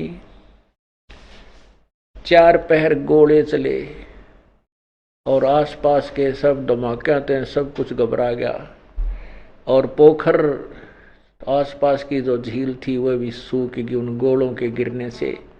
लेकिन कबीर परमात्मा ज्यों के त्यों रहे, सुरक्षित रहे, उनकी तरफ एक भी कोई घातक शस्त्र नहीं गया। अपनी करनी सब करी ये था के दोनों दीन, गरीबदास जुल्हदी, गरीबदास अब जुल्हदी बैठ गए जलमीन। परमात्मा जब वो थक लिए ना, सारे विचार कर चुप कर मारा इसने, ये तो मरता ही नहीं, अपने आप जमीन के वो जल में नीचे चले गए। डूब्या डूब्या सब कहें हो गया गारत गोरे, सब कहने लगे डूब गया गया, खत्म हो गया नाश इसका। गरीबदास कबले धनी तुम आगे क्या जोर, आनंद मंगल होते हैं ये बटे बधाई बेग, गरीबदास जुल्हदी पर भाई फिर गिरे तीरेग। अब लाडू बांटे, बधाई एक दूसरे ने दें, बधाई हो मर गया हो पापी, रथरा गजब हो। हे भगवान, देखी से अंधे बना दिए हम, अपने भगवान के पीछे पड़े हुए। इन काल के प्रेरित प्राणियों ने, ऋषियों ने, संतों ने, मुल्लाओं ने, काजियों ने परमात्मा के विरोधी बनाकर के हमें और दूना दोषी बना दिया। अपने पिता का हम पीछे पड़े हुए हैं और काल के पाले में खड़े होकर के हम पत्थर मार रहे हैं। जो हमें यहाँ बचाने आए हैं, जो हमें अपना यथार्थ ज्ञान बताने आए हैं, हम उन्हीं के पीछे पड़े हुए हैं। दे हमारे कितने खोटे बाग। और परमात्मा कहते हैं गोता मारूं स्वर्ग में और मैं जा बैठूं पैताल, गरीबदास ढूंढता परूं अपने हीरे मोती के लाल। मैं रोवत हूँ सृष्टि को, ये सृष्टि रोवे मोहे, गरीबदास मारे वियोग को हो समझ न सकता कोई। परमात्मा कहते हैं ये भोली आत्मा जब दुखी होती है, भगवान भगवान करती फिरती है, ये मुझे ढूंढ रही है, रो रही है, क्योंकि जिन भगवानों की पूजा करते हैं वो इनको लाभ नहीं दे सकते, इनके संकट को निवारण नहीं कर सकते। और जो संकट निवारण करने वाला भगवान मैं हूँ, ये मुझे ढूंढते हैं, लेकिन मेरे पाने की विधि इनको पता नहीं। ये मुझे रो रहे हैं, मैं इनको रो रहा हूँ कि मैं भगवान हूँ, तुम मेरी बात को मान लो, जिसकी तुम पूजा करते हो ये काल है और इसका बहुत ही भयंकर ये जाल है जिसमें तुम कष्ट उठा रहे हो। पर ये मेरी मानते नहीं एक बात को। तो इस वियोग को, हमारे एक दूसरे को जो विमुख हो गए हम, इसने कौन समझावे? इसको कौन खत्म करे? उसका विधि भी बताई है कि तत्वदर्शी संत करेगा, क्योंकि स्वयं परमात्मा आए नहीं माने। अब ये दास भेजा ये बताने के लिए कबीर परमात्मा था और है और रहेगा। आपके मानने ना मानने से उसका अस्तित्व समाप्त नहीं हो सकता। मानोगे तो आपका भला है, ना मानोगे तो वो तो भगवान है ही, पर आप लाभ से वंचित रह जाओगे।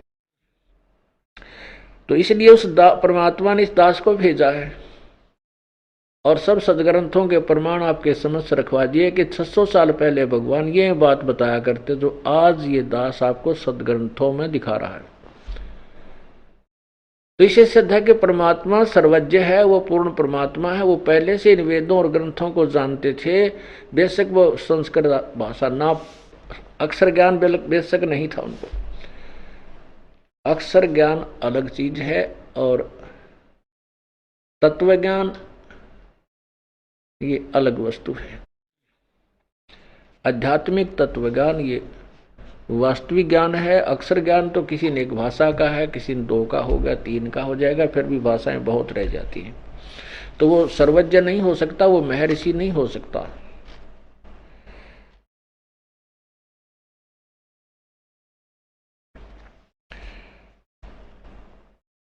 आनंद मंगल होते हैं ये बटे बधाई बेग, गरीबदास उस जुलहदी पर भाई फिर गिरे तीरेग। खुशी मना रहे हैं, लाडू बाटे बधाई दे, एक दूसरे को मर गया। अब उसके ऊपर रेत, गंगा के जल में डूब गया, उसके ऊपर रेत फिर जाएगा, गारा चढ़ जाएगी उसके ऊपर, वो क्या नष्ट ढूंढे तो भी ना पावे।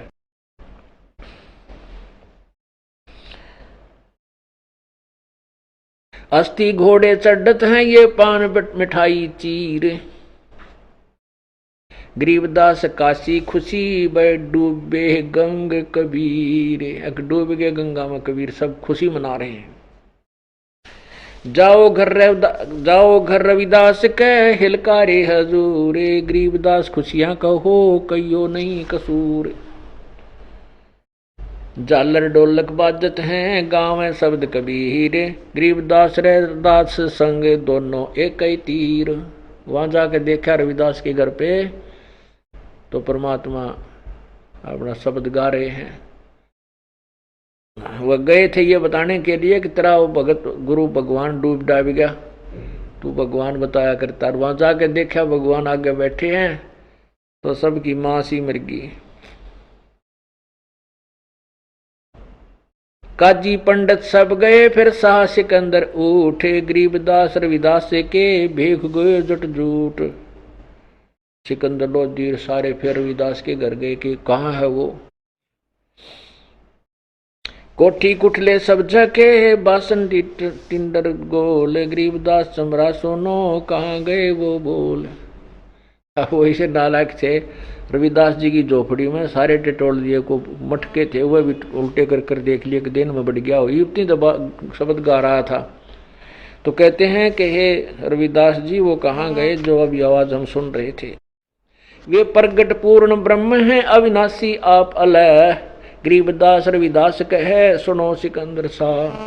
रविदास जी कहते हैं कि सिकंदर सुन ले मेरी बात, वो खुद परमात्मा है। वे प्रगट पूर्ण पुरुष हैं अविनाशी आप अल्लाह है, गरीबदास रविदास कहे सुनो सिकंदर शाह। के सिकंदर बादशाह सुन ले मेरी बात, वो भगवान है, सारी सृष्टि के रचनहार हैं, वो खुद अल्लाह हैं।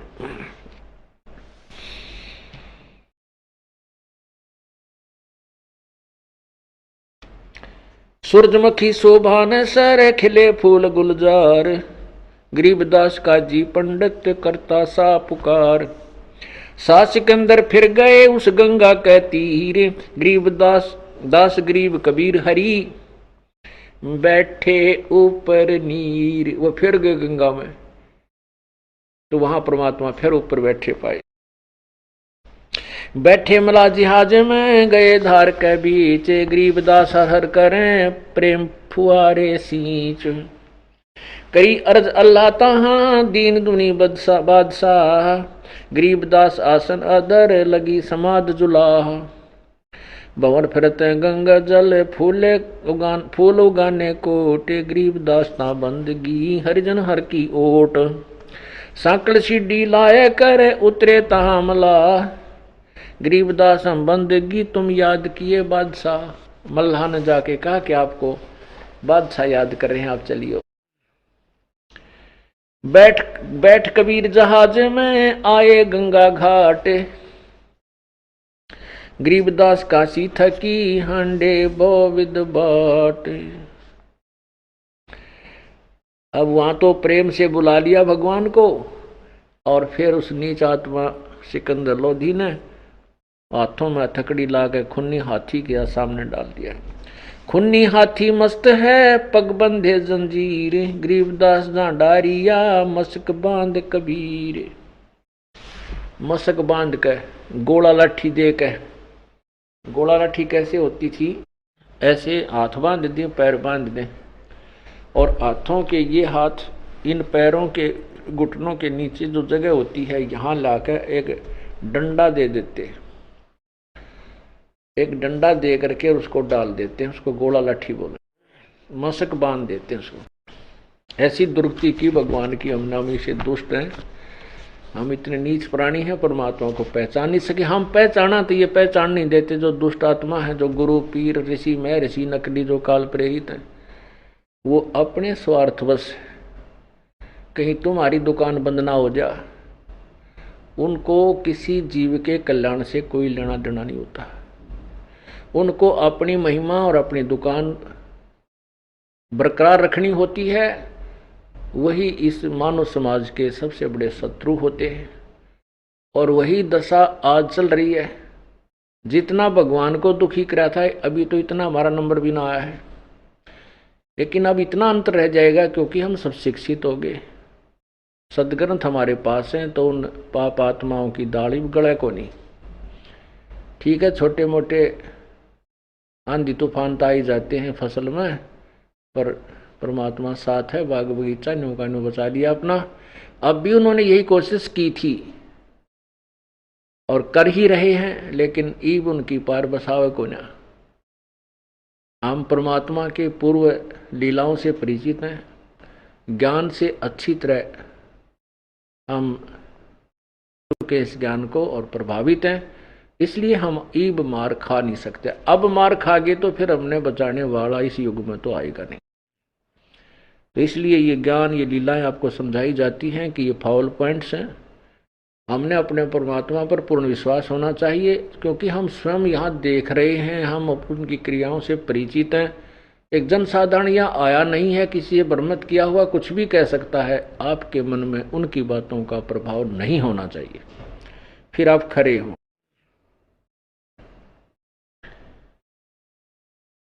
खुन्नी हाथी मस्त है, पग बंदे जंजीरे, गरीबदास ता डारिया, मसक बांध कबीरे। सिंह रूप साहेब धरा, बागे उल्टे फीले, गरीबदास नहीं समझती या दुनिया खलीले। परमात्मा ने शेर का रूप धारण किया और हाथी को शेर रूप दिखा दिया, तो वो हाथी भाग गया।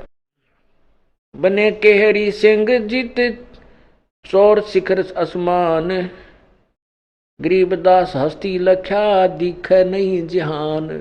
केवल हाथी हाथी को दिखाई दिए शेर। कुटे शीस महावतम अंकुश सिर गरगाप, गरीबदास उल्टा भगे तारी दीजे थाप। बाले कुखों मारी चरकी छूटे पाख, गरीबदास ने निकट जावे किलकी देवे लाख। ये हाथी ने उसकी तरफ मारने के लिए भेजते हैं, बाहर खड़े हुआ भी उसका हाथी के बाले ठोकर चाल उल्टाए, लेकिन किल की मारे उसको प्रेरित करते हैं, लेकिन हाथी उधर नहीं जा रहा है, वापस ही भाग रहा है। कुखों में बाले, कुख बोलते हैं यहाँ हाथ, जैसे अगले पैरों के पास ऐसे पिछले पेट की साइड में नुकूक होती है, उड़ा बाले ठोके। बाले कुखों मारी चरखी छूटे पाख, गरीबदास नहीं निकट जावे किल की देवे लाख। जैसी भक्ति कबीरी की ऐसी करे ना कोय, गरीबदास कुंजर थके उल्टे भागे रोए। कहते वो कुंजर माने हाथी उल्टा रो रो के चिंगाड़ मार मार कर भाग रहा है।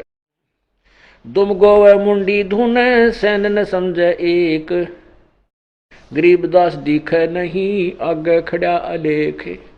अब वो दुम गोवे यानी पूछड़ ने दाब रहा और मुंडी धुने उल्टा उल्टा भागे, उसके संकेत को, हाथी के संकेत को कोई नहीं समझ रहा, क्योंकि उसने आगे वो शेर खड़ा और फिर परमात्मा का स्वरूप दिखाई दिया।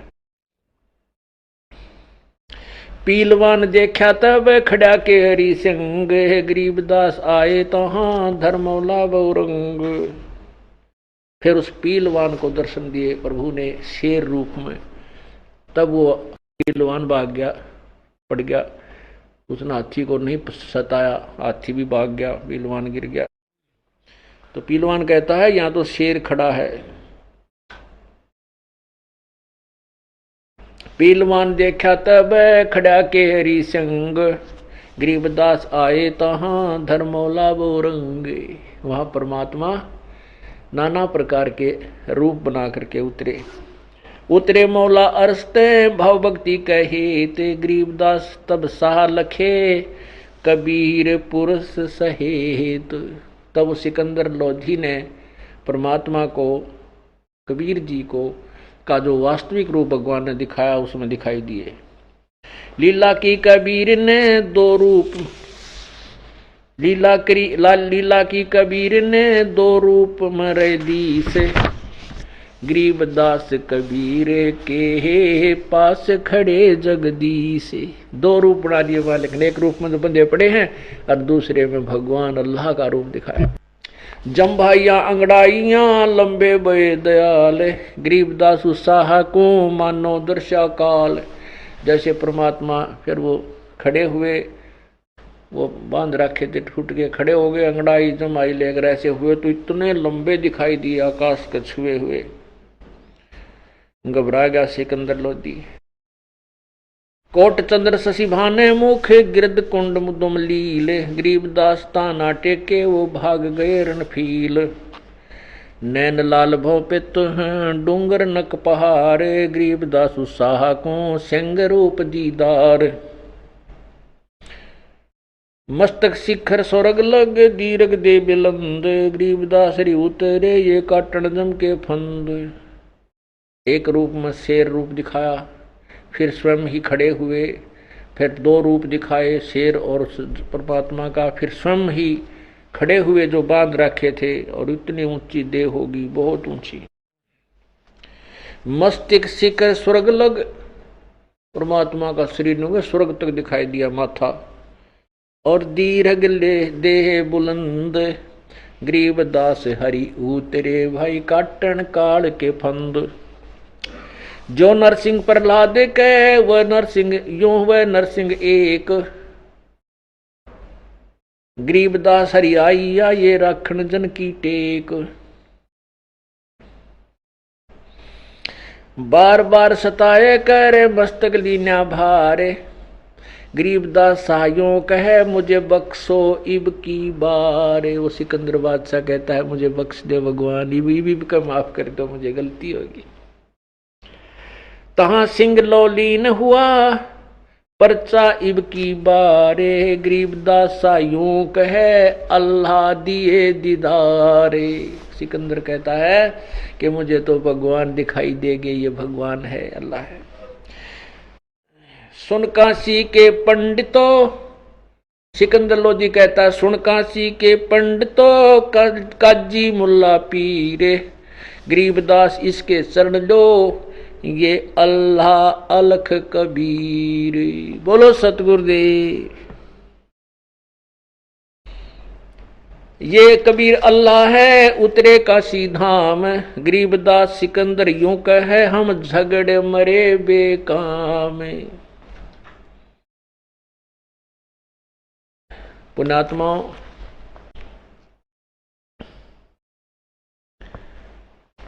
ये पूर्ण ब्रह्म है, सारी सृष्टि के रचनहार कुल मालिक कबीर परमेश्वर हैं। हम इनको नहीं पहचान सके। उस समय परमात्मा ने जो ज्ञान दिया था ये दास आपको वही ज्ञान आज प्रचार कर रहा है। इतना अवश्य दास पर मेहर की प्रभु ने कि हमारे जैसे तुच्छ बुद्धि जीव संज्ञा में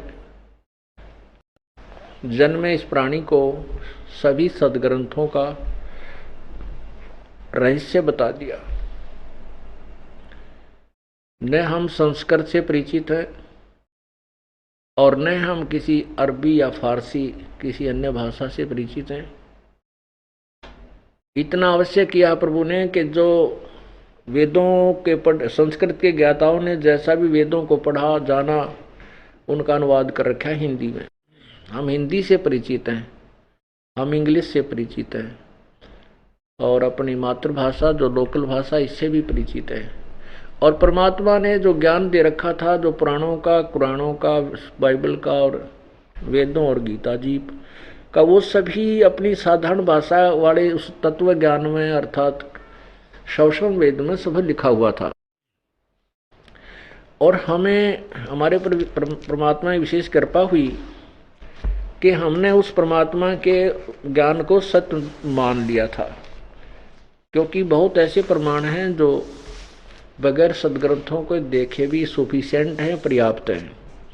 फिर दास ने सोचा कि हम तो मान गए और कुछ वो लोग भी मान जाएंगे जो दुखी हैं, उनको सुख हो रहा है, वो मान रहे हैं, परंतु परमात्मा ये तो वही कहानी फिर आ जाएगी, ये तो वही बात फिर दोहराई जाएगी। जो आप आए थे 600 वर्ष पहले, लोगों को सुख हुआ तो आपके साथ थे, और किसी ने बदनामी कर दी आपको जो है के बारे में ऐसे ऐसे भ्रमणाएं फैला दी, तो फिर दूर हो गए, बात तो वही रह जाएगी। तो प्रभु ने एक दिन प्रेरणा की कि प्रभु ने जो ज्ञान दिया है परमात्मा ने, ये सत्य है, इसमें नो डाउट। जो कि कबीर वाणी, गरीबदास जी के सदग्रंथ, नानक साहिब की वाणी, जो भी संत उनसे परिचित हैं, उन्होंने एक ही आवाज लगा रखी है, एक ही सुर में बोले हैं सभी, उनका एक ही वाणी का जो उद्देश्य है एक जैसा है, एक ही ज्ञान है। तो जब ऐसे महापुरुष जिनको परमात्मा प्राप्त हुए और उनको उन्होंने एक जैसा ही कहा है, कबीर अल्लाह है, कबीर हक्का कबीर है, ये धारणक रूप रहा करतार, तो फिर भगवान ये है तो वेदों में भी मिलेगा, वेदों और गीता में भी होगा, इसका जरूर वर्णन होगा, ऐसा नहीं हो सकता। तो दास के ऊपर परमात्मा ने रजा की। सन 2000 में अचानक प्रेरणा हुई कि गीता मंगाता हूं, क्योंकि हमने जरूरत नहीं थी इन सदग्रंथों की, क्योंकि हम अपने परमात्मा के एक सदग्रंथ में सभी ज्ञान उपलब्ध है, शोषम वेद में, कबीर वाणी में, और कबीर श्री संत गरीबदास जी के वाणी में, कबीर सागर में, कबीर साहिब की सब जो शब्दावली हैं उनमें, कबीर बीजक में। तो एक अनुवादित, वो अनुवाद किया हुआ गीता प्रेस गोरखपुर से श्रीमद् भगवत गीता वो देखी। जब उसमें देखने लगा तो पता चला कि गीता ज्ञान दाता तो कहता है कि अर्जुन तेरे और मेरे बहुत जन्म हो चुके हैं, तू नहीं जानता मैं जानता हूं। तो उस समय हम समझते थे ये कृष्ण बोल रहा है। तो ये हुआ कि एक तरफ तो हम कहते हैं कृष्ण और ये अजरो अमर है, विष्णु भगवान का जो है ना सर्वशक्तिमान है, और ये कह रहे हम तो जन्म मृत्यु में हैं। फिर बहुत से ऐसे प्रमाण देखे कि गीता ज्ञान दाता कह रहा है कि तू उस परमात्मा की शरण में जा, उसकी कृपा से ही तू शाश्वत स्थान और परम शांति को प्राप्त होगा। तो मन में एक उमंग सी उठी कि बनेगी बात, गीता ज्ञान दाता से कोई और सुप्रीम पावर है, जिसकी तरफ गीता ज्ञान दाता भी संकेत कर रहा है। गीता जी अध्याय नंबर 18 के श्लोक नंबर 62 में कहा है कि अर्जुन तू सर्वभाव से उस परमात्मा की शरण में जा, उसकी कृपा से ही तू परम शांति और शाश्वत स्थान यानी सत्यलोक, सदा रहने वाले लोक को प्राप्त होगा। और अपने विषय में कह रहा है कि मैं तो, मेरे और तेरे बहुत जन्म हो चुके हैं, आगे भी होंगे। इतना अंतर है कि मेरे जन्म और कर्म अलौकिक हैं। तो इससे सिद्ध हुआ कि ये गीता ज्ञान दाता अविनाशी नहीं है, ये नाशवान है। गीता जी अध्याय नंबर 15 के श्लोक 1 में, गीता जी अध्याय नंबर 4 के श्लोक 34 में कहा, गीता अध्याय नंबर 4 के श्लोक नंबर 5 में कहा कि अर्जुन तेरे और मेरे बहुत से जन्म हो चुके, तू नहीं जानता मैं जानता हूं। फिर 9 में कहा है, चौथे अध्याय के श्लोक 9 में कहा है कि अर्जुन मेरे जन्म और कर्म अलौकिक हैं। आगे फिर गीता जी अध्याय नंबर 4 के ही श्लोक नंबर 25 से लेकर 32 तक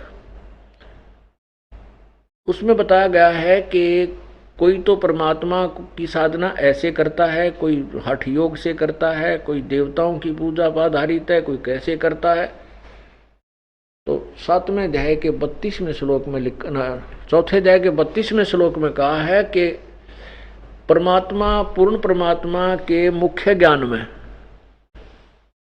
अर्थात उस तत्व ज्ञान में परमात्मा के पाने की विधि भिन्न भिन्न प्रकार से लिखी है। उस ज्ञान को 4थे अध्याय के 34वें श्लोक में कहा कि उस तत्व ज्ञान को तू किसी तत्वदर्शी संतों के पास जा, उनसे दंडवत प्रणाम कर, उनसे समझ, फिर जैसे वो संत कहे तू ऐसे कर। तो इसे भी सिद्ध हुआ कि गीता ज्ञान इनकम्प्लीट है, ये अधूरा है, कंप्लीट नहीं है। लेकिन गलत नहीं कह सकते। जैसे एक 5वीं कक्षा का सिलेबस है, एक मैट्रिक यानी 10वीं तक का सिलेबस है, वो गलत नहीं है, लेकिन वो बीए और एमए का नहीं है। तो उसमें कहा कि उस तत्व ज्ञान को समझने के लिए उन तत्वदर्शी संतों के पास जा, उनको उनसे समझ, उनको दंडवत प्रणाम कर, भली भांति निष्कपट भाव से उनको उनसे ज्ञान प्राप्त कर। फिर गीता,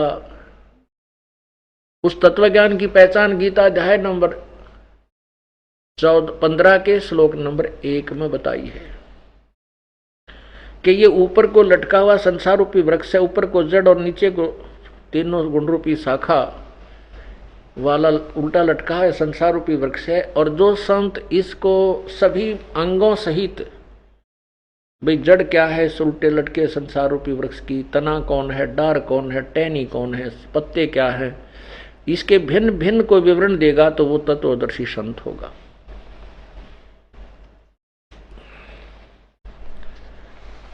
अब देखिएगा, ये गीता अध्याय नंबर 15 का मंत्र 1।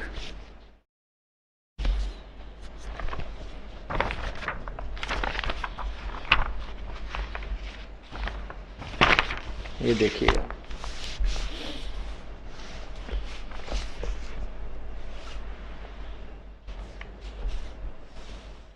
ये गीता प्रेस गोरखपुर से प्रकाशित है और जयदयाल गोविंद का इसका अनुवादक है।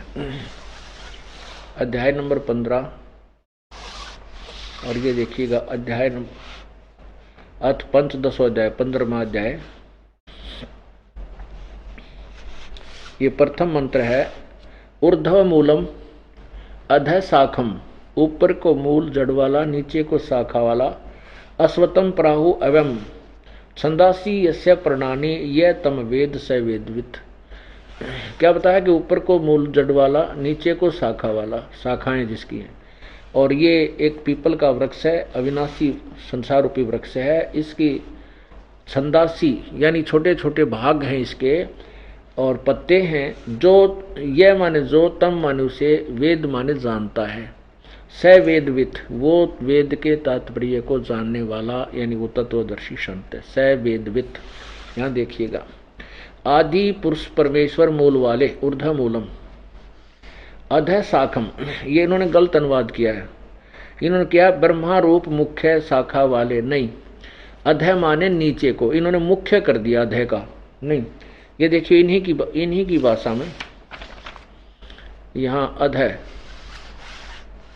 अधः माने नीचे, शाखा माने शाखा, अधः माने नीचे। हम अपनी तरफ से नहीं, इन्हीं ऊर्ध्व माने ऊपर, ये ऊर्ध्व ऊपर, ये यहाँ फिर आइए, अधः शाखा, ये ऊर्ध्व मूलम आदि पुरुष परमेश्वर मूल वाले, यानी आदि पुरुष परमेश्वर रूपी ऊपर को मूल वाले, यहाँ लिखना था ऊपर को मूल वाले, ऊपर को जड़ वाले, ऊपर, ऊर्ध्व माने ऊपर, मूलम माने मूल, और अधः शाखम नीचे को शाखा वाले। जैसे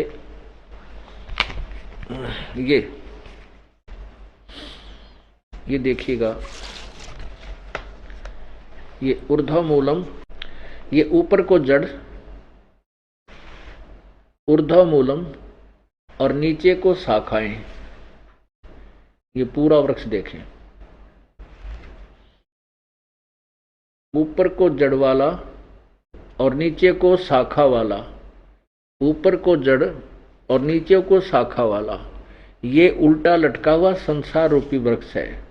और जो इसके छंद यानी छोटे छोटे पार्ट्स ऑफ द बॉडी कहते हैं ना, तो जैसे इस संसार रूपी वृक्ष के पार्ट, यानी ये तना है, ये डार है, ये तीनों शाखा हैं, ये पत्ता रूपी संसार है, जो इनको भिन्न भिन्न बताएगा स वेदवित, वह वेद के तात्पर्य को जानने वाला है। परमात्मा ने, कबीर परमेश्वर ने स्वयं ही बताया था,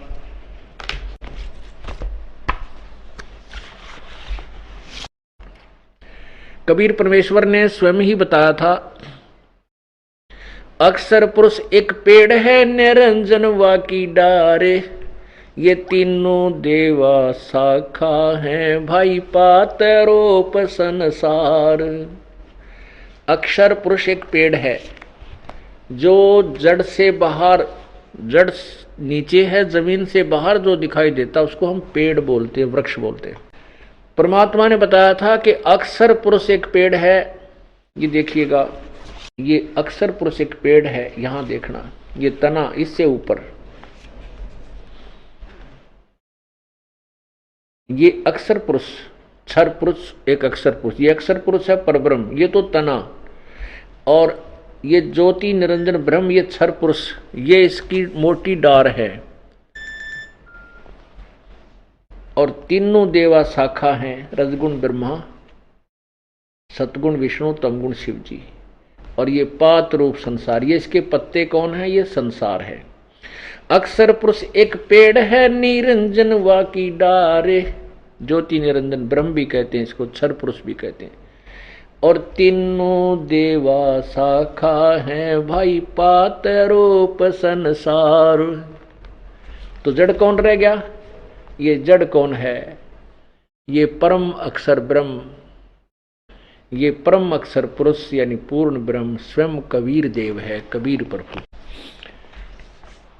अब फिर देखिएगा इस अध्याय नंबर 15 के श्लोक नंबर प्रथम को, ये देखना, ऊर्ध्व मूलम अधः शाखम अश्वत्थम प्राहु अवम छंदासी यस्य प्रणानी, यानी ऊपर को जड़ वाला आदि पुरुष परमेश्वर तो जड़ है, ऊपर को है, और अधः नीचे को तीनों गुण रूपी शाखा हैं। ये एक पीपल का वृक्ष है, अवय अविनाशी कहा जाता है, और उसके छंदासी माने छोटे छोटे भाग तथा उसके पत्ते, इन सब को यह तम वेद, वेद माने जानना भी होता है, यह तम वेद जो इस उसको जानता है, स वेदवित, वो वेद के तात्पर्य को जानने वाला, अर्थात वह तत्वदर्शी संत है। ये पहचान बताई, यहां देखिएगा, आदि पुरुष परमेश्वर, परमेश्वर मूल वाले, यानी ऊपर को, ऊर्ध्व भी लिखना हमने क्योंकि इसका भी अनुवाद होना चाहिए, ऊर्ध्व माने ऊपर को जड़ रूपी आदि पुरुष परमेश्वर परमात्मा पूर्ण ब्रह्म है, और अधः शाखम नीचे को तीनों गुण रूपी शाखा है। ये फिर संसार रूपी पीपल के वृक्ष को अविनाशी कहते हैं, वेद जिसके पत्ते कहे गए हैं, वेद। आगे देखो, उस संसार रूप वृक्ष को जो पुरुष मूल सहित यानी जड़ से लेकर सब भागों को जानता है, यह वेद तत्व से जानता है, वेद माने जानता है, सह वेदवित, वह वेद के तात्पर्य को जानने वाला है, अर्थात वो तत्वदर्शी संत है। अब देखो नीचे दूसरे में अध्याय श्लोक नंबर 2 अध्याय नंबर 15 का, उस संसार रूपी वृक्ष की तीनों गुण रूप, रजगुण ब्रह्मा, सतगुण विष्णु, तो सतगुण विष्णु, तमगुण शिव, तीनों गुण रूप, ये जल द्वारा बड़ी हुई नहीं, शाखाएं हैं, विषय पर वाला, ये तीनों विषय हैं, विकार हैं, रजगुण ब्रह्मा, सतगुण विष्णु, तमगुण शिव जी। विषय विकारों, भोग रूप, कोपलों, देव मनुष्य आदि, शाखा माने तर्क आदि, ये इन्होंने अपना जोड़ा है, शाखा माने शाखाएं हैं, और नीचे और ऊपर, नीचे और ऊपर, अधः मान नीचे, ऊर्ध्व माने ऊपर, सर्वत्र नहीं है, इन्होंने जोड़ा है, सर्वत्र ऊपर फैली हुई है, यानी मनुष्यलोक में, मनुष्यलोक में ऊपर फैली हुई है, व्याप्त है, व्याप्त हो रही हैं, सभी लोकों में नहीं, हाँ ऊपर कर्मा, ये देखना, मनुष्य लोक में कर्मानुसार बांधने वाली भी ये मुख्य मूलानी यानी मुख्य कारण है, अहम ममता और वासना रूपी जड़ें हैं, इनके मुख्य कारण हैं, और अधः माने नीचे और ऊर्ध्व माने ऊपर, सभी लोकों में नहीं व्याप्त हो रही हैं। अनुसंतान संतानी यानी ये केवल व्याप्त हो रही हैं ऊपर। कैसे? जैसे पृथ्वी पर यह ज्ञान बोला जा रहा था, और स्वर्गलोक ऊपर है, पाताल लोक नीचे है। इन तीन लोकों पर रजगुण ब्रह्मा, सदगुण विष्णु, तमगुण शिव जी की प्रभुता है। इनके गुणों की रेंज इनके शरीर से निकल रही शक्ति इन तीनों लोकों के प्राणियों को प्रभावित करती है, ऊपर और नीचे। और पृथ्वी पर बोला ही जा रहा है ये ज्ञान, इसलिए ऊपर और नीचे कहा है। तो यहाँ देखिए अब अध्याय 15 का ही ये 3 श्लोक, 2 आपने पढ़ लिया, तीसरा देखो। इस संसार वर्ष का स्वरूप जैसा यहाँ कहा है, स्वरूप जैसा कहा है वैसा यहाँ विचार काल में नहीं पाया जाता। ये क्या कह रहा है कि गीता ज्ञान दाता कह रहा है, गीता ज्ञान दाता कह रहा है कि जो मैं तुझे गीता ज्ञान सुना रहा हूं इसमें मैं स्पष्ट नहीं कर पा रहा हूं उस परमात्मा के पूर्ण सृष्टि रचना को। जैसा मैं तुझे यहाँ विचार काल में तेरी मेरी चर्चा में जो गीता ज्ञान चल रहा है इसमें मैं पूर्ण रूप से नहीं बता पा रहा, क्योंकि मुझे वो पूर्ण ज्ञान नहीं है। इसलिए तत्वदर्शी संत की तरफ संकेत किया। यहाँ देखा है नहीं पाया जाता। यहाँ देखो इस संसार वृक्ष का स्वरूप जैसा कहा है वैसा यहाँ विचार काल में यानी तेरी मेरी चर्चा में नहीं पाया जाता, क्योंकि न तो इसका आदि है और न इसका अंत है, तथा न इसकी अच्छी प्रकार से स्थिति है।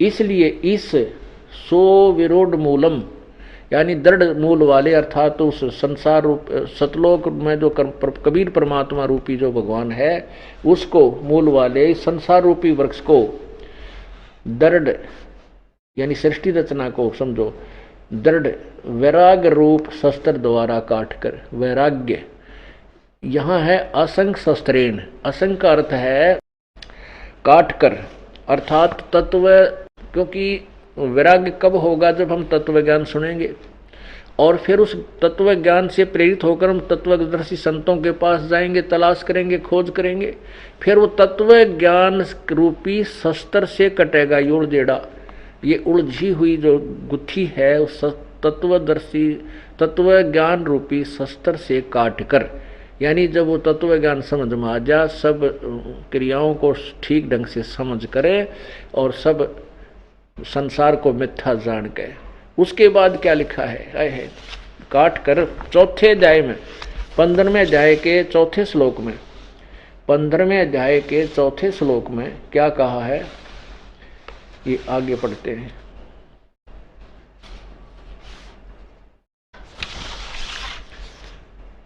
तत् पदम तत् ये सारा उन्होंने किया है। उसके पश्चात उससे परम पद रूप परमेश्वर को भली भांति खोजना चाहिए। तत्व ज्ञान समझ में आने के उपरांत फिर उसके पश्चात उस परम पद रूप परमेश्वर को भली भांति खोजना चाहिए, जिसमें गए हुए पुरुष यानी साधक फिर लौटकर संसार में नहीं आते और जिस परमेश्वर से इस पुरातन संसार वृक्ष की प्रवृत्ति विस्तार को प्राप्त हुई, अर्थात जिसने सारे ब्रह्मांडों की रचना की है, जिस भगवान ने संसार रचा है। इसे सिद्ध है गीता ज्ञान दाता भी सृष्टि करता नहीं है, उसी आदि पुरुष नारायण की मैं शरण हूँ। गीता ज्ञान दाता कह रहा कि मैं भी उसी की शरण में हूँ। इस प्रकार दृढ़ निश्चय करके उसी परमेश्वर का मनन और निधिध्यासन करना चाहिए। अब ये बातें दास को खटकी कि गीता ज्ञान दाता कह रहा है कि वो तो परमात्मा कोई और है, उसका ज्ञान तत्वदर्शी संतों से प्राप्त करो और मैं भी उसी की शरण हूं। फिर तो मानो खजाना मिल गया दास को। उसके बाद फिर इस श्रीमद् भगवत गीता जी का अनुवाद दास ने किया। उस तत्व ज्ञान परमात्मा के दिए हुए पूर्व जो ज्ञान सिंपल लैंग्वेज में दे रखा था उसी के आधार से इसका अनुवाद किया और पुस्तक का नाम रखा गहरी नजर गीता में। इस पुस्तक को पढ़कर अब पुण्यात्मा शिक्षित वर्ग गदगद हो रहा है और तत्व ज्ञान को समझकर दास के पास आकर के परमात्मा की शरण ग्रहण कर रहा है। और मानो जैसे भूलों को राह मिल जावे, जंगल में भटक रहे को कोई दिशा निर्देश देने वाला व्यक्ति मिल जाए तो उनकी समस्या को वही समझ सकते हैं। इसी प्रकार जो परमात्मा को चाहने वाली आत्माएं हैं, सच्चे दिल से जो ढूंढ रही हैं, उनको ये मार्ग मिल जाता है, उनकी आंखों से आंसू नहीं सूख रहे हैं। पहले तो मार्ग ठीक मिला, फिर वो पुण्यात्मा जिस कष्ट के निवारण के लिए सब जगह घूम लिए, वहां 10-10 वर्ष से नहीं ठीक हुए, यहाँ परमात्मा ने 1 महीने के अंदर अंदर उनको वो लाभ देने शुरू कर दिए। परमात्मा खुद अपनी वाणी अपनी महिमा आप बताते हैं, पर्वत पर्वत में फेरा कारण अपने राम, राम जैसे संत मिले जिन सारे सब काम। परमात्मा कहते भगवान के लिए तुम ना जाने कहां कहां घूम रहे थे, पर्वत पर जिसने भी जहां बता दिए वहीं पहुंच जाते थे, लेकिन उस भगवान जैसा संत मिला, उसने फिर सारे काम किए। तो वो संत, वो तत्वदर्शी संत परमात्मा का ही प्रतिनिधि होता है। परमात्मा कहते मम संत मुझे जान मेरा ही स्वरूपम, ओए होए, मेरे संत को मुझे ही मान, मेरा ही स्वरूप समझ, क्योंकि उस परमात्मा की शक्ति उसी दास के माध्यम से आगे प्रसारित होती है। प्रभु का जो नियम है।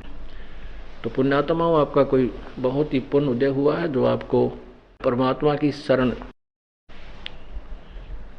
आपका कोई बहुत ही पुण्य उदय हुआ है कि ऐसे गोरकल युग में और आपको भगवान मिलने जा रहा है। पुण्यात्मा, रास्ता मिल गया तो भगवान मिल गया। हमने अपने घर का नक्शा देखा और अपने घर की तरफ हमें और मैप से मिल गया तो हम निर्भय होकर चल पड़े कि अब हम सही चल रहे हैं तो घर पहुंचेंगे। जब तक हमें दिशा ठीक नहीं थी, हम चल भी रहे थे, साधनाएं भी कर रहे थे, रास्ते में भटक भटक के वहीं रह जाते थे, वहीं रात हो जाती थी, पड़े रहते थे, यानी हमारा जीवन मनुष्य का समाप्त हो जाता था। अब परमात्मा कहते समझा है तो सिर दर पाऊं, बहुर नहीं रहे ऐसा दाव। ना तो बार बार मनुष्य जन्म मिला करता है, और मनुष्य जन्म मिल जाती है तत्व ज्ञान नहीं मिला करता। और अब भी आप पीछे रह जाओगे तो आप फिर बहुत पछताओगे। बोलो सतगुरुदेव।